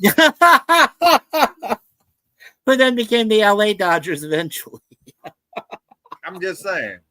Well, hey, no problem with that. You know, if you're respectful of those older era teams, I totally follow you there then. Because like the most well, I mean look at football. Look at the Super Bowl. The Super Bowl is the same. I mean, yeah, I can look at football because I used to go to the Pontiac Silverdome. Yeah. Because I live in Michigan. I used to go down there for events all right, fucking night. For the woeful Detroit Lions. And I worked security at the Silverdome. Yeah, you back did. in the day. That's what you said. Well, yeah, I used to work security at the Silverdome actually right before the Lions up, before Ford Field was even built. And now I had to find out from an Urbex channel on YouTube that it is no more. Yeah. I'm like, really? I remember going there and watching whatever the fuck that is. I went there and I watched the Shriners as a kid. I went there and I worked security in the off season. And now it's gone. It don't even exist anymore.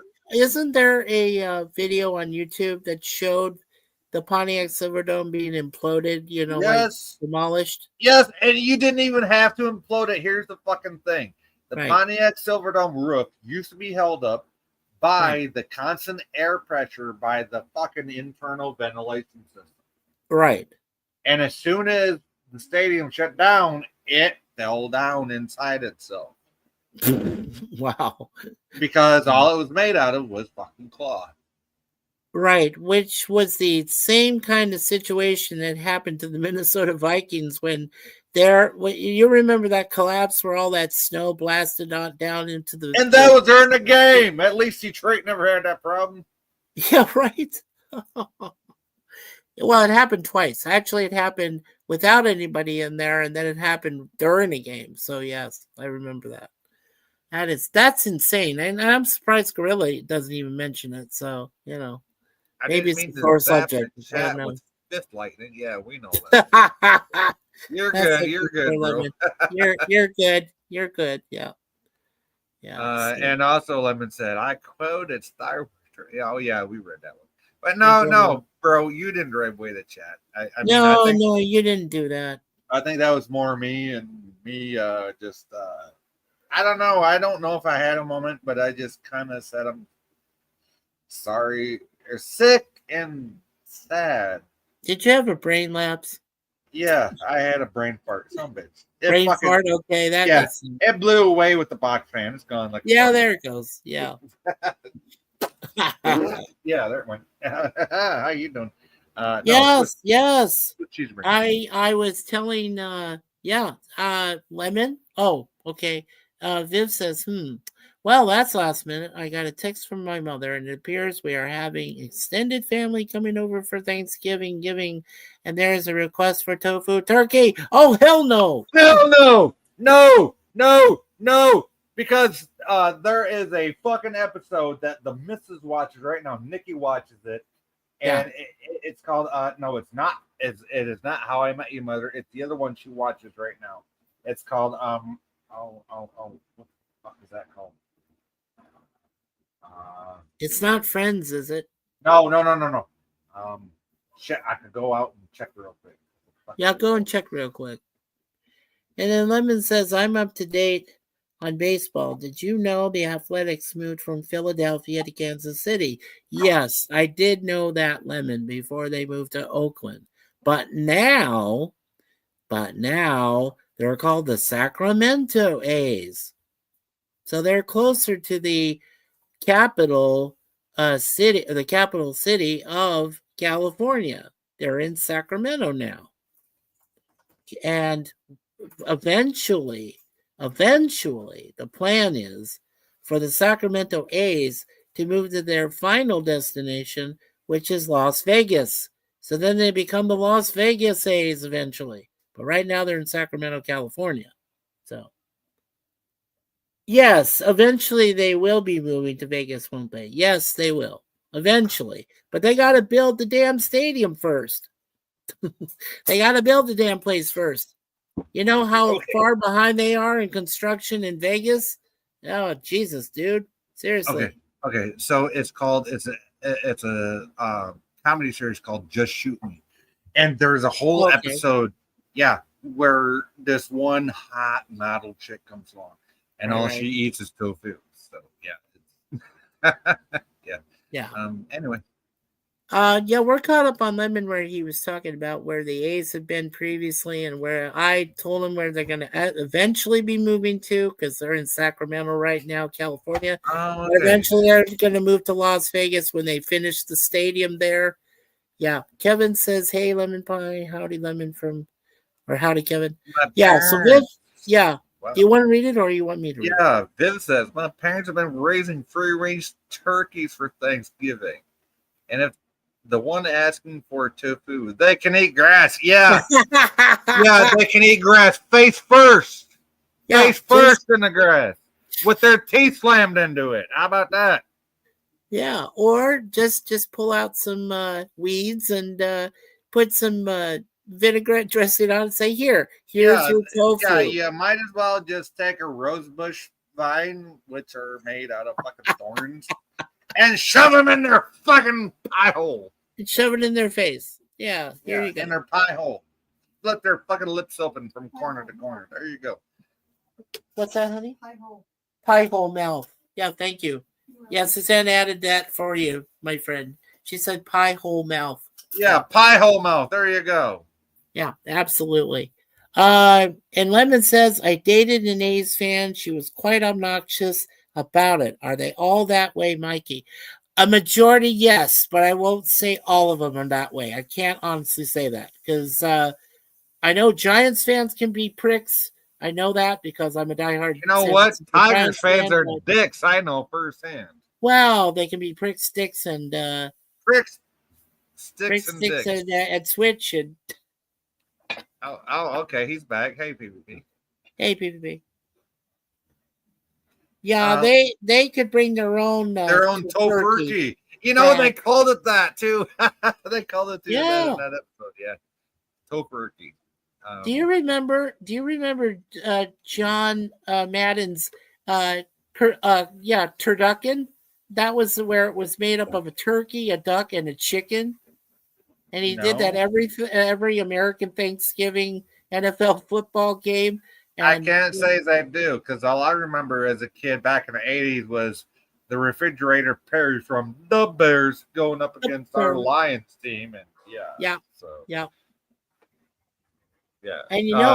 And you know how ironic that 85 Bears season was? The only team they lost to was the Miami Dolphins. Dolphins of all people. Yeah, with John Elway. Go figure. Oh, fuck. No. That was... No, wasn't that Dan Marino? Oh, Dan Marino. Yeah, my bad. Yeah, he was. John Elway was down in Texas. Yeah. Well, Elway's been Denver for like. Oh, whatever. I don't give a fuck. And see, that's how much I care about him. I never fucking cared. Jay, don't get upset. I'm just like. I'm just saying. I don't give a fuck. Yeah, I know. Who gives a fucking dumb shit, Who right? gives a fuck? Yeah. Especially if it ain't Detroit. Yeah. What does Viv what says, does Viv say? the one asking for tofu also hates lemons. So I'm going to be making several different lemon desserts. Hey, lemon pie. I have a feeling you ain't getting on the list, yo. Yeah, well, Lemon says I love lemon desserts. Hence, he is lemon there pie. you go. Yeah, because he is a lemon. So. I keep telling Lemon to listen to the Led Zeppelin song. I know the lemon song. Yeah, the you lemon mentioned song. that Yeah. already. I keep playing that for the fucker. He never listens to it. He never. You know what? We still haven't ended, so I still haven't been able to listen to nothing. So. Yeah, Because I love that line where Robert Plant sings, "I let the juice slide Viv down is my telling leg." Lemon. Viv is telling Lemon, you offering to be one of the lemon desserts? Ah! I'm so drunk right now. I probably won't be incoherent, guys. I'm sorry. I'm gonna do a James Kirk line. Hadn't noticed. I noticed. Oh, Viv, you need to go down to Texas and drag Sir Lemon's butt all the way up there so that he can entertain you for Thanksgiving. if I went down to Texas right now, they'd probably pull my pants off. They'd probably pull your pants off and put their Texas barbecue poker up your butt and say, and then they'd probably put me in the barbecue and roast my fucking and roast ass. you and spit roast you like a fucking pig. Yeah, there you go. And call you Molly. Hey, don't call me Molly. What was that? Okay, No. I'm thinking airplane. Don't call me. Don't call me Shirley. Don't call me Shirley. call me Because Shirley, Shirley, you're yeah. not serious. He says, "Oh yes, I'm Yeah, serious." Shirley, you're and not serious. Don't call me Shirley. Yeah. Hey, what do you think about the new airplane remake? Oh God, no! I won't touch it with a 10-foot pole stick. And Bill Clinton's dick, yo. Yeah, right. Well, I'm old school. I like the originals. So do I. I mean, why in the hell would you take a Canadian legend like Leslie Nielsen. Yeah, right. Why would you take a legend like him and then try to replace him with Liam Neeson? Neeson. Yeah. For fuck's sakes, really? And Yeah. an American or a Scotsman, really, with a Canadian? Seriously? Yeah. Right. Well, my problem is why do any remakes at all? If the Well, first movie because is great, they don't have any original ideas, yo. That's why they do Yeah, it. right. They have no original ideas left in their fucking brains. Exactly. man. Like Viv just said, original or nothing. Amen, Viv. Fucking men. and Yes. that's the shit I've been talking about for years. No, Viv has just reinforced your beliefs. So why can't these fuckers come up with an original idea? You know what? Yeah, It's just like people ask me, why do you let drunk fuckers come up on your stream? They just talk about the same things over and over. And it's like, you know what? Because sometimes they got better ideas than the rest of y'all that talk about the same shit over and over again, which means fucking nothing. So that's why I like them. Definitely. Yeah, I'm so fucking hammered right now that you can't even know a compliment when you hear it.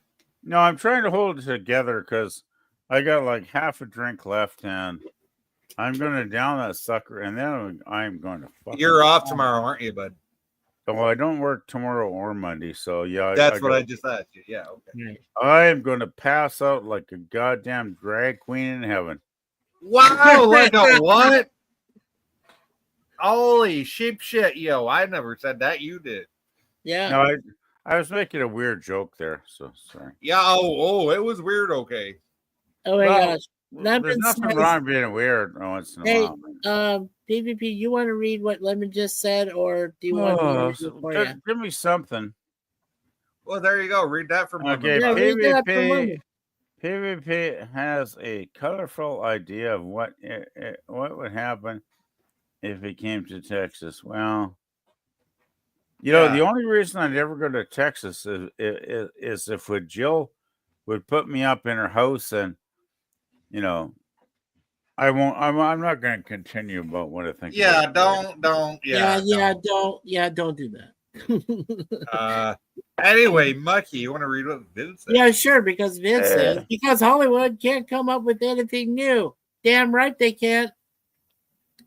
We need some great writers. We need new writers. We need people like my niece, Charlotte Nightstar the Werewolf. We need her to go out there and write for fucking Hollywood. Texas. Yeah. You know, we need people like Rod Serling, Richard Matheson. Hey, PvP, if you're asking about Rod Serling, Matheson, and of course, who we just recently lost. I know. You got that cousin or whatever, that thing with the thing and the thing. No, well, I was just going to say Roger C. Corman died last year. So Roger Corman died last year. The king of the B movies. Rest So in like, peace, Roger Corman, absolutely. yeah, so if you want to, even Walt fucking Disney, if you want to drag these people out of their cryogenic stalls or their whatever, tubes, you know they got a cryogenic tube over there. yeah, they're in a tube somewhere. Just revive all these mother frickers and then say, just add okay, water. You know they're dehydrated.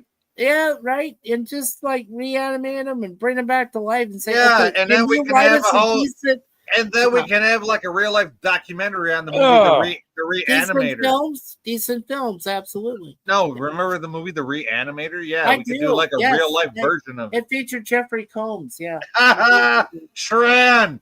Yeah. And what's his name? And yeah, like 3 different. Damn right, I remember that. I love Jeffrey in that. That's Fucking probably Jeffrey why I Combs liked him was so awesome. much.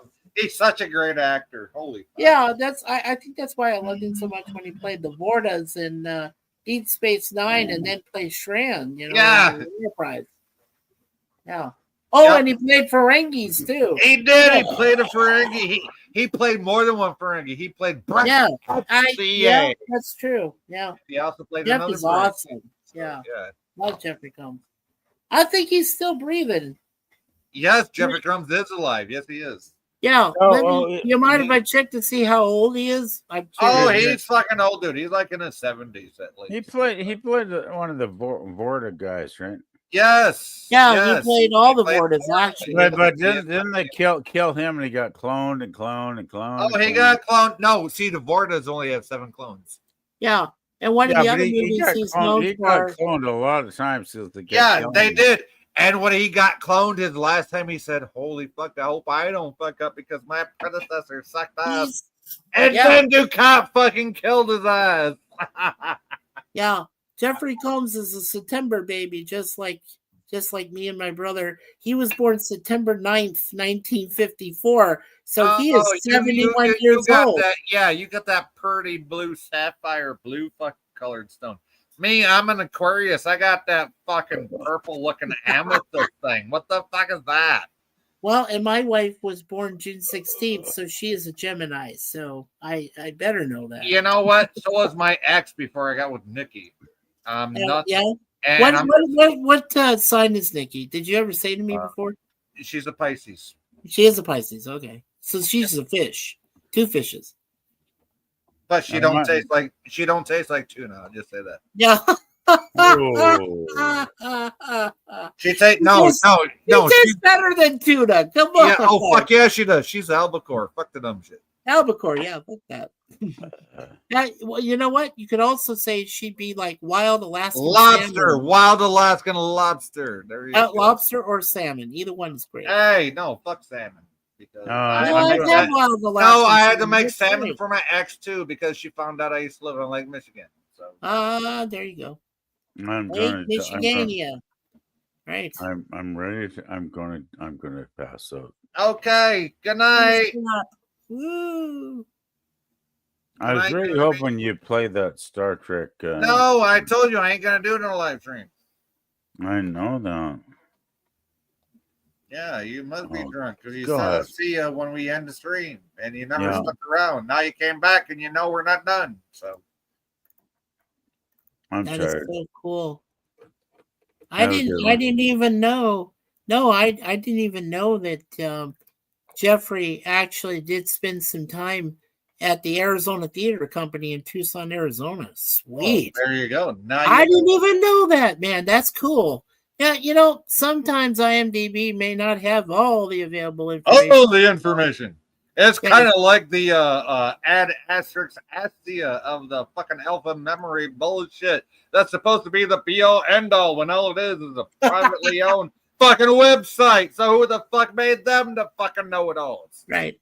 Okay. Well, I'm going to take a geology break myself, so I'll be right back. Take a geology break. Be all right. Viv says we have a bunch of truck novels, decent truck novels, that could draw from if they have such a hard times with new ideas. But for the love of sci-fi, don't let rope writers touch it, she says. Hey, I'm right there with you, Viv. I'm right there with you, girl. Totally there. Don't, you know what? But there's a difference between woke and people that just want to see Gene's vision. And if you think about it, Gene's vision back then was considered beyond woke back then, right? Because he wanted everybody to get together and just get along. Can we just get along? Can we just hit the bong? That's what Gene wanted back then. Or at least that's what he said. It's kind of hard for me because Gene was a fucking corrupt LA cop. So, yeah, I just trying to be a fucking writer back in the day. So, I mean, I can't know. Viv, yeah. So, I mean, I don't know. I mean, the only reason the fucking first black and white kiss happened is because Gene wanted Nichelle Nichols, and fucking Shatner did his bidding for him through TOS. So, the first white and black kiss happened in TOS because of Gene's fucking obsession with Nichelle Nichols. So, who would have thunk? Who would have fucking thunk? I mean, come on. It's not that hard to figure out.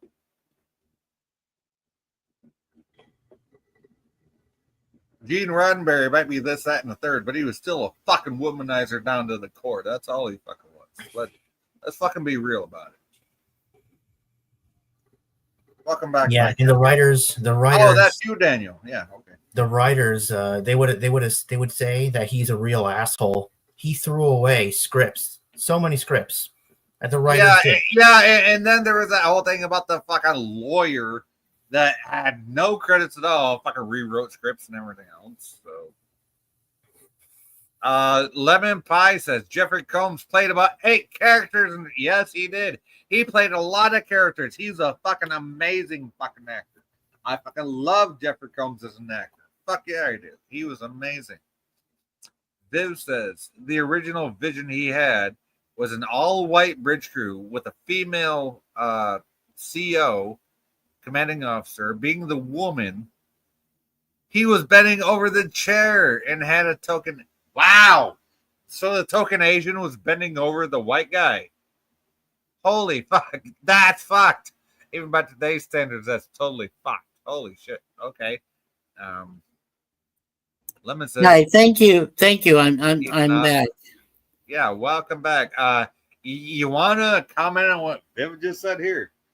Yeah, Viv says the original vision he had was an all-white bridge crew with a female commander being the woman that he was bending over the chair. Yeah, I just read this. So yeah, we already know it's Gene Roddenberry.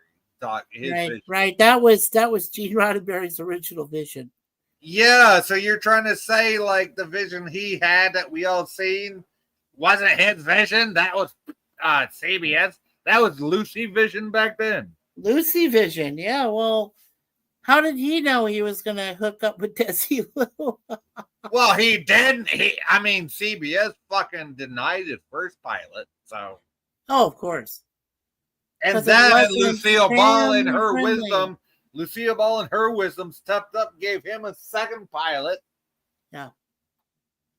And then we got Where No Man Has Gone Before as a second pilot. I still think that's a great episode, even though, and I got to be honest, I wasn't a big, huge Gary Lockwood fan, Gary Lockwood fucking ruled in that episode. He ruled in that role, but then Sally Kellerman wasn't too bad either. No, the little blonde. The blonde. Yeah, she was. Yeah, but then when I saw her in the original movie MASH, Sally Kellerman playing Hot Lips Houlihan. I was like, yeah, fuck yeah. Yeah, she was in the Definitely. original match. That's why it's all about the fucking where no man. Yes, and you know, I gotta say there were some scenes that Nimoy being the second in command. And guess what? Spock laughed back then, and it's canon. Yes, it is. It is. So all you motherfuckers saying Spock never laughed, guess what? Yep. Go back and watch. Yeah. Go back and see it. Go back Absolutely. and watch TOS. Yeah. Yeah. He laughed. He grinned. He grimaced. He got pissed off. That's what Vulcans do. He They even have fell in stronger love. emotions than humans do, for fuck's Yeah, sake. he even fell in love because he was, hello, half human. So all you fuckers that say Spock can't have emotions, I say fuck the fuck up because you don't know. I say fuck Star the dumb Trek. shit, like you would say. Yeah, exactly. Fuck the dumb shit. You don't know your fucking Star Trek. Yeah, you truly don't know your Star Trek. Oh man, you know, I loved it when Nimoy could show the human side of his Vulcan and, you know, personality. I love that shit. I loved it. Because it pissed off Jim so bad. He's like, holy fuck, I didn't know you could do that. But yet Jim at the same time would throw it back on Spock, which made it even funnier. Yeah.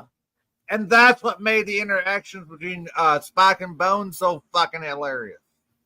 I think one of the best examples of that is, you know, the Pond Fart episode, Amok Time. Amok Time, yeah, season 2. It's the best example of that because because he looks at Jim and he sees him. He goes, Jim, and he has this big, huge ass Jim, on his thank face. you.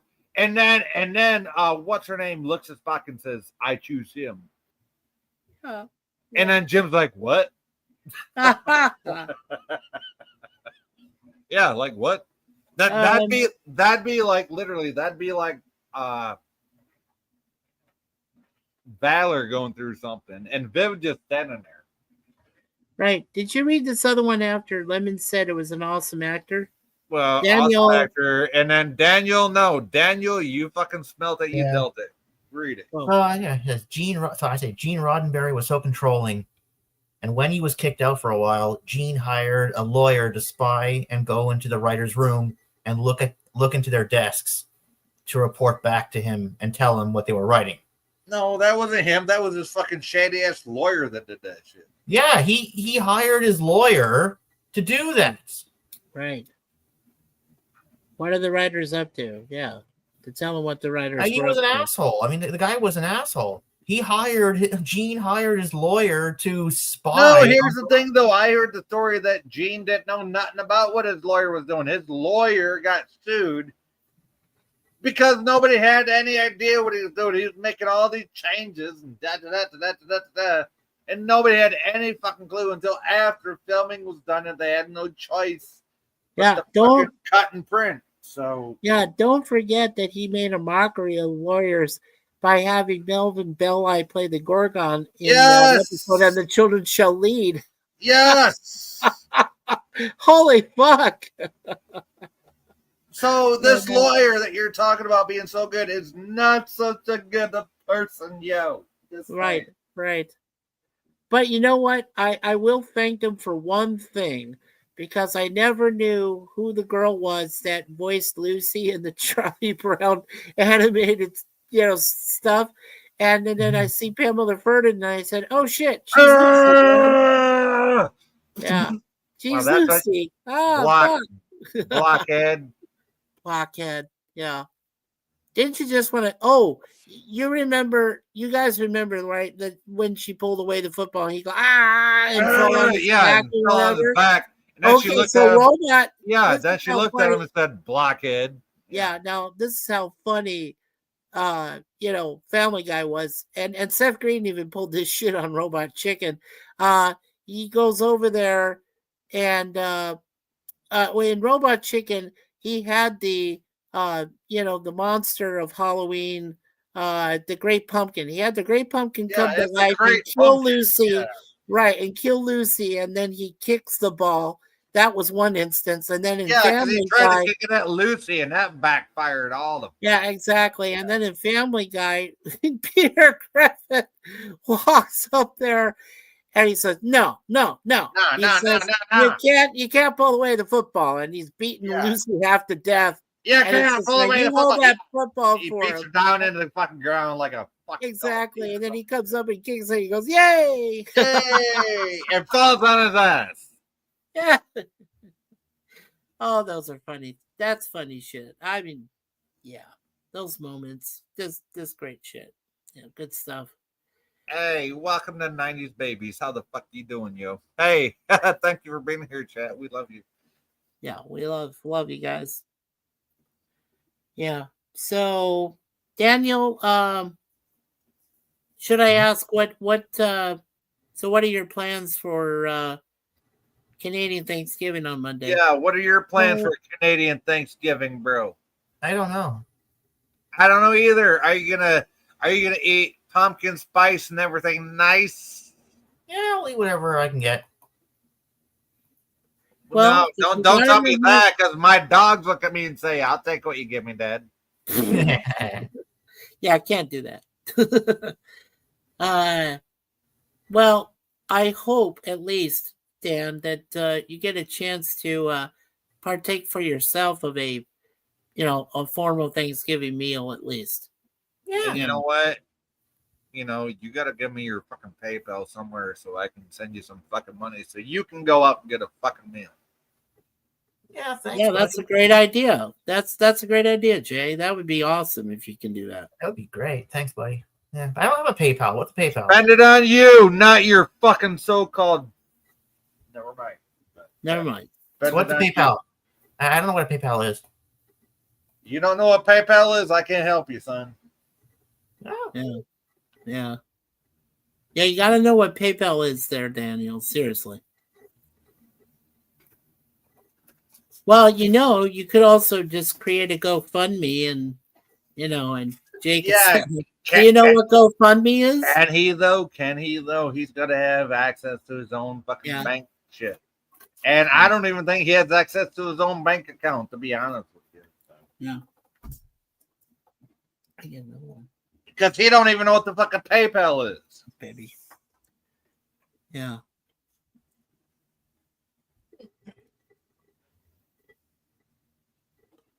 And I ain't donating to somebody where it might be going to somebody trying to hurt him. Fuck the dumb shit.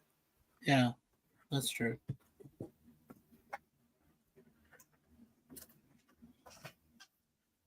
What were we talking about? I don't remember. What? No, literally, we were just talking about. Yeah, I know. No, before I left, I was talking about something.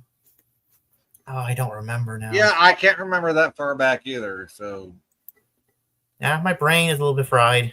Brain. What is brain? Yeah. Brain. What is brain? We do have a media asset, something like that. Jesus fucking Christ. Oh, Jesus Christ. What? You don't want to see it? No. I was just talking. I was looking at this devastation. My damn Sun Devils losing 42-10 to fucking Mormons. Oh, God well, damn it. hey, then good. This one will fucking suit you fine. I can't figure that. Oh my god.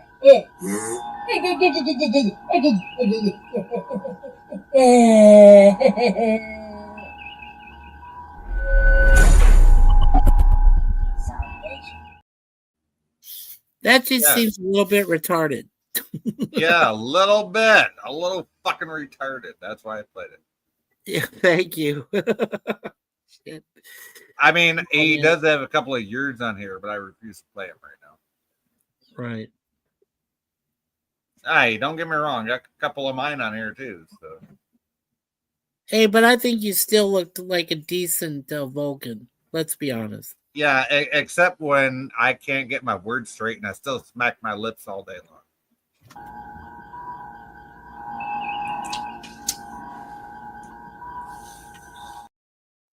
You still look good though. Though.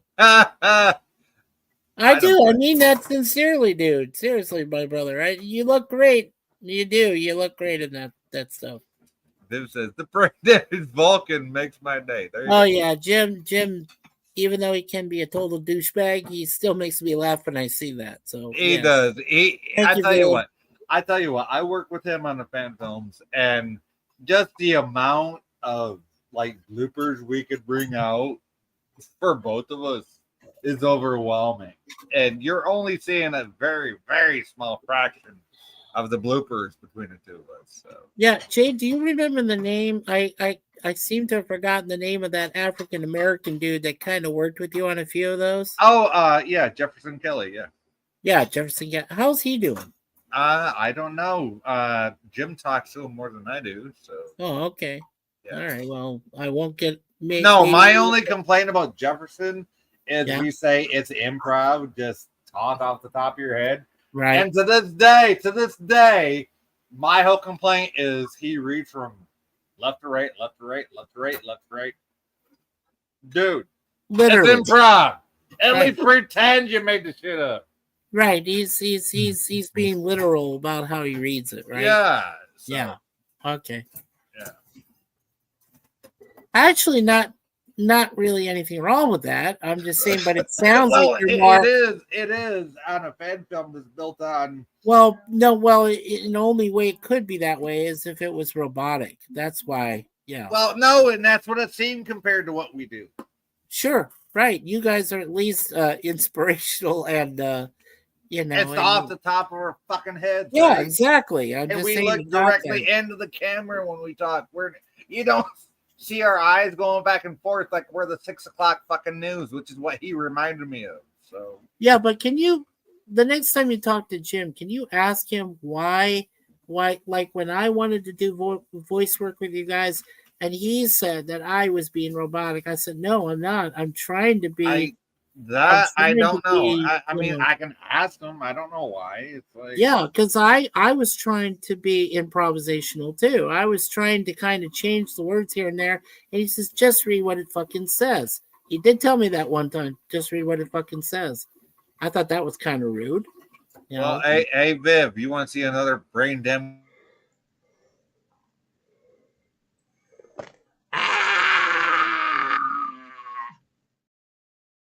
There yeah, you go. that's brain dead, all right. Yeah, that's brain dead, all right. No fucking shit, man. Now you got my Vulcan over here. Wow, wait, what did he do with it? Oh, here it is. Here's another one of my Vulcans. Yeah, Got old Vulcan going crazy over here because I ain't looking at the camera. All right, let's start your video. Yeah, he literally got mad at me because I didn't look at the camera when I was the doing monitor. my Oh yeah, okay. yeah, he got mad at me because I didn't look at my camera when I was doing the fucking lights. Like, geez, you never said to look at the camera, you think? And I had to do it all over again. Yeah, yeah. Vince goes he. Yeah, She loves it. She loves you. You know I it. know She she loves does. your Vulcan-esque character. Oh, she just loves looking at me. That's all that is. Hey, about everything. yeah, heart. Oh, thank you for the heart, Viv. Hey, Viv, what would you do to see my human character? Mm-hmm. Because I do have a human character, so Yes. which their last name is James, the same as I do for my Star Trek Online playthroughs. So hey, how you get them? Right. And I think it's on here. Yeah, there it is. Yeah, we got it. Yeah, there it is. No, that's not it. That's just something Jefferson Kelly gave us. You know, it's still. I gotta say, the one thing that still confuses me, which I understand. This is the one thing I just want to quickly mention, and I won't bring it up again, I promise. But the one thing that initially, yeah, I got it as a joke, is where he caught me on camera eating yogurt, and then Oh, you want those? That's one I said I wouldn't bring up. yeah, I just wanted to bring it Because up. I have two You versions. didn't. No, Brother I'm, Dave, you didn't bring it up. I no. did one last time just to I'm gonna be like, emphasize I it. got two versions, just like Two Live Cruisers. They got two versions, and they still got arrested in Right. Pinellas County, Florida. So Yeah. Yeah, yeah, I just I'm sorry. I got two versions of that. So, and I wasn't gonna bring it up, but you said something.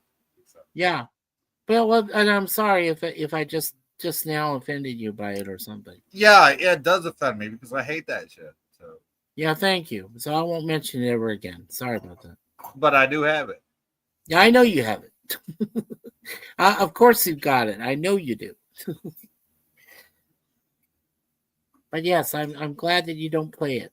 It just got to the point where I don't know. Jim didn't have a straight thought in his brain and just decided he wanted to continue to milk. Thank you, to milk it and milk it. So whatever. Milk it, yo. Milk it, yo. Okay, I guess Viv ain't saying nothing. Maybe I just need to boost her brain thinks a little bit. Here you go, Viv. Here's my human character, Viv. Yeah. This is the third test to get a microphone to sound decent. Is it working? Yeah, there you go. How you doing? Are you Captain Kirk in that instance? No, I play my own fucking character. So Okay, all right. No, because you were wearing the yellow tunic. I thought maybe. well, no, I mean it's TOS. That is a captain's color, right? So Right, Captain's yellow tunic. Right, yeah. Yeah. No, I had nothing to do with fucking Kirk. Nothing Okay. at all. Yeah. Well, And that's what's awesome about it. It had nothing to do with fucking Kirk. That's just that's a fucking TOS captain right there. yeah. Like I said, which is fine. I think you did a pretty good job with that. So, Oh, you didn't see the emote I used, but still, oh my, yeah, I saw the heart. I saw the heart. Yes. Oh There's my. other, I think.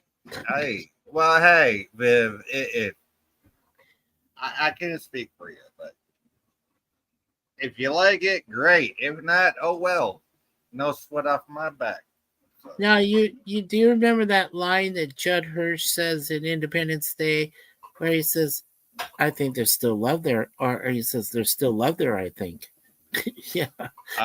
Yeah, something like that. He said that on the plane. Yeah. With, Yeah. Goldblum and the other lady. Yeah. Weird. Yeah, there kind of is something like that. Yeah. Yeah, there you go. It's funny how you can combine Batman theme and Star Trek all in the same vein. Like I said, Jefferson Kelly did that for us. So. That was Jefferson that did that. Oh, now, cool. I'll tell you what, this scene, it's only 7 seconds long. Yeah.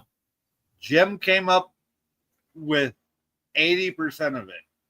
Okay. Jim came up with 80% of this. I came up with another ship and the Romulan fucking music to make this fucking work. So yeah, let's see.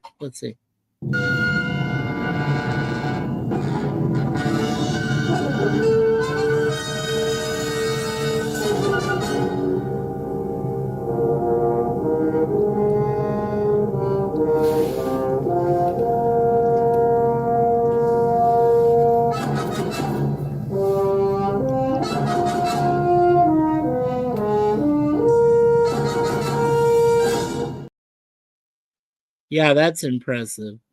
Yeah, because Jim had it something different, and I said, "Nah, you need the Romulan fucking music, and you need at least one ship rolling up on that shit."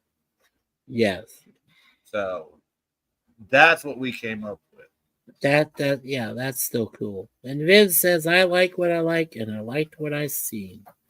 Amen, lady. Amen. Amen, Viv. Yeah. Hi. How you doing? How you doing? There you go. There's a classic sci-fi that everybody likes to imitate, but they can't get it right. Yeah. Yeah, life's been good to me so far. Thank you, Joe Walsh. How you How you doing? How you do? Yeah, no, I know. Everybody's gonna say, yes, I like Joey from Friends. What? You want me to sound like some dipshit that don't know what the fuck he's talking about? Exactly.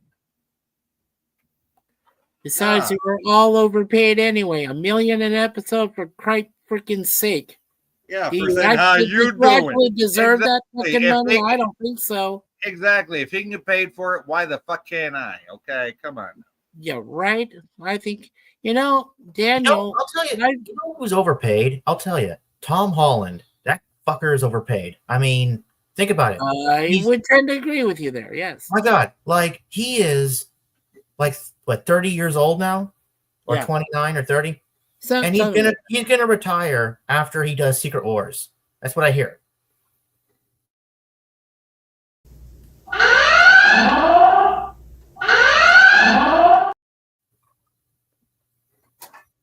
All right. So this What this was guy, that about? what? I don't know. Daniel's saying. Yeah, this fucker. Yeah, is gonna he's dropping an F-bomb. That's why you threw. Okay, that's why you threw that yellow alert sign. Yeah. So All this right. guy is going to retire after Secret Wars. My God, he's 30 years old or 31, whatever, and he's going to be retired soon. Yeah, there you go. The green alert. Like, I mean, I know people. There are people who work 10, 12 times harder than he ever did, and they get paid $20 an hour. And that's if okay, I'm talking, man. Oh, but that's okay. I'm laughing right now. That's okay. You can talk while I'm laughing. But it's like, fuck. There are people. Fuck. Who say it? Fuck. Say it like you mean it. Fuck. Fuck. He's getting paid 12 Fuck. times. No, you gotta say it. You gotta say it like the BC Boys there. Yeah. Fuck. Fuck. You know? Fuck. Fuckity. Fuck. Fuck. Fuck. Fuck. Fuck. Fuck. Fuck. Fuck. Red alert. Red alert. Red alert. I mean, there are people who work 13 times harder than he ever will, and they get paid $20 an hour, and that's if they're lucky. Well, $20 does seem a lot to some people, Daniel. But why don't you just say they're getting paid fucking pittance for what Holland does? A pittance. And like Lemon says, sci-fi's version has a twist. How you doing? Exactly. You did. So it's like, this is just, I don't know. I can't even put this into words. You know what? I'm the dink. I am the dink, and I call all these other motherfuckers a dink, and they don't know what to fucking think about it. They're like, holy fuck, this guy's calling us dink. Yeah, there's a reason for it. It's to throw them off guard, to get them off their balance. Yeah. But it's like, this is twisted on so many levels. No, Twisted is another fucking band which I can play for you, which is associated with ICP. Okay, I'm Daniel, not gonna do that because I'm live. So Daniel, just to clarify, as of June 1st, Tom Holland is officially 29 years old. Oh, that's it. He's a youngin. Yeah, and he's retired. He's gonna retire soon. Bullshit, man. And the guy's gonna retire soon. Oh, this is crazy. You mean he's gonna retire next year when he turns 30? Holy fuck. I wish I could have retired when I was 30. No, I shit. could laugh at people man. like you. No, not really. I had to wait till I was 52 before I could retire. You know what? I'm pushing 50. I've been laughing at dumb motherfuckers since I was 30. Yeah. You know why I've been laughing at people for 20 fucking years? Because you don't know how to fucking make a decision and get the fuck on with your own life. Amen. That's why I laugh at people. This is sick. And you know what? When I talk about this with people, I talk about this with people, and they agree with me. It's twisted. It's like, it's not twisted. You need to make a fucking decision. Yeah. But there are people who are still working in their 70s and 80s. Yeah, my mom just turned 70. She's retired, gets full retirement. Guess what? She still works with fucking homeless people. Why? Because she has a good heart. I know. But I don't know that. But you know what I'm saying, right? It's like there are still people. No, that's why I'm trying to understand what the fuck you're saying. Yeah, there are people working still in their 70s and 80s because they can't stop. They can't retire. Oh, trust me, if I stayed with my mom, she'd retire in a heartbeat. If I wasn't taking care of Nikki and I moved home, trust me, she'd fucking retire in a heartbeat. Yeah. And this guy retires at 30, 31, somewhere around there. Like, this is just, I don't know. It's just, these people are overpaid. These actors are overpaid if they can retire at 30 or 30. Oh, you're pissed off because they get paid more in a fucking year than you're going to see in a lifetime. That's why you're mad. Well, I'm pointing out how fucked up this is. No, it's called the system. Work within it or fuck up. Or create your own. One of the two. So I talk about this with other people, and they agree this is fucked up. And then I so what are you gonna do about it? You still haven't offered any alternatives. No, all I've heard you do is bitching about it. I've never heard you offer one alternative yet. But hey, we're civilians. We can't do shit. I don't give a fuck about it. You know what? No, that is no excuse. That is no excuse. You know who initiated 95% of fucking change in government and military are the fucking civilians. So no, you have a fucked up argument right there. I'm sorry, Daniel, but I have to agree with Jay on this one. Well, there's nothing I can do about it. Yes, there is. You have a voice and you refuse to use it. But who am I going to tell? Who am I going to talk about? Whoever the fuck will listen. Yeah. As we've already mentioned once before, Daniel, it is up to you, and only you, to make the decision to get out of where you are now, move on, taking Coco along with you, and making a decision to use your voice for good and to go out there and use your knowledge for the same damn thing. Mm-hmm. It's up to you, man. It's up to you. That's why I play songs on my Twitter called All Around the World, Same Song by Digital Underground. And guess who you see in there? You see, what? That guy in Ghostbusters, what's his name? Yeah, that guy playing the head judge. It's actually from a movie that I can't think of the name of it right now, but yeah. Yeah. So, yeah, there you go. All Around the World is the same fucking song. And all you got to do is your fucking voice and say something. Oh, so sorry. Sorry about that. Right? So it had the guy from Ghostbusters, Bill Murray, I think. No, not Bill Murray, but the other guy. But it also had John Candy in it. It also had Chevy Chase in it. It also had, but whatever. It's like a Halloween movie. I can't remember the name of it. Do you mean the second Ghostbusters where it's that judge? No. It's not Ghostbusters. It's totally different. Okay, I'm sorry. All right. But if you look up All Around the World by Digital Underground, you'll see the movie I'm talking about because it's in the official video. Okay, you know what? The next time we get together, Jay, and I will take a look at that video, then I'll let you know. It's time to party, get naughty.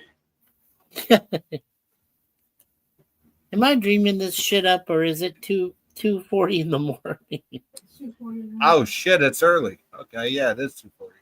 No, it is kind of late. That's why I was It is early. Hey, but no. Shout out to you and your Suzanne.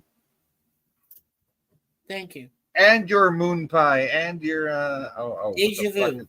Deja Vu. Yeah, I wanted to say Shadow, but that was my black cat when I was a kid. Well, she had a shadow. Suzanne had a shadow also at one time. She had a cat named Shadow. And a cat named George. And George is the actual ghost that used to fuck with me. He put me down the stairs at my auntie's house. And I brought him home for a while for a few years. So. Nice. Hello, Moon Pie. Aw.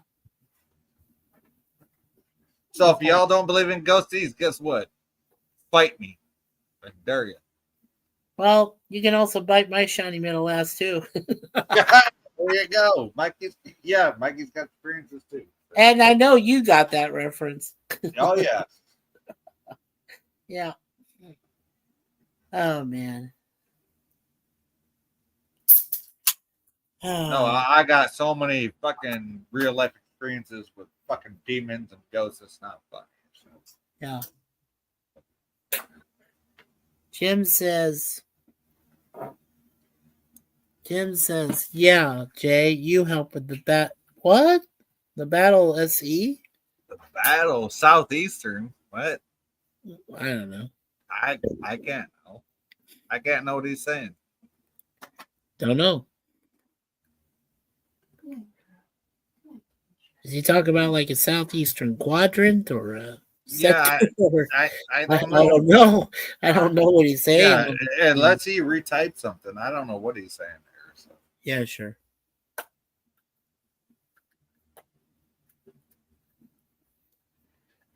You know what? I haven't even switched the calendar yet. Oh, yeah, you're still on September. Holy. No, not that. You know I'm not. Oh. Fuck.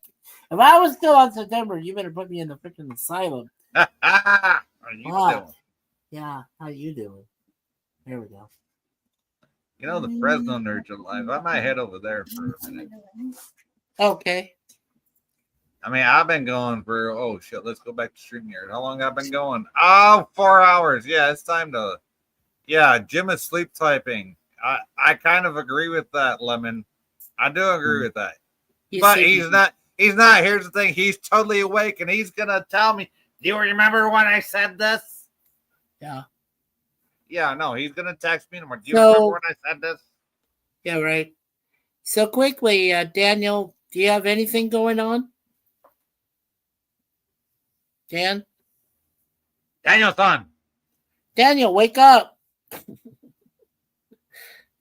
Well, I guess okay, so I guess not. Mikey, what you got going on, brother? Okay, so yeah, so everybody knows I'll be doing a live webcam on Monday to show off my wife Suzanne's favorite Canadian Thanksgiving holiday dinner, and which we did last year. Canadian Thanksgiving, yo, and no, it's not chickens. No, it's not chicken. It's good turkey. But no, but last year we did it. We did show her homemade, like, Canadian Thanksgiving meal, and it was so great, and everybody loved it when on the Mikey Seuss 4 when we had that channel.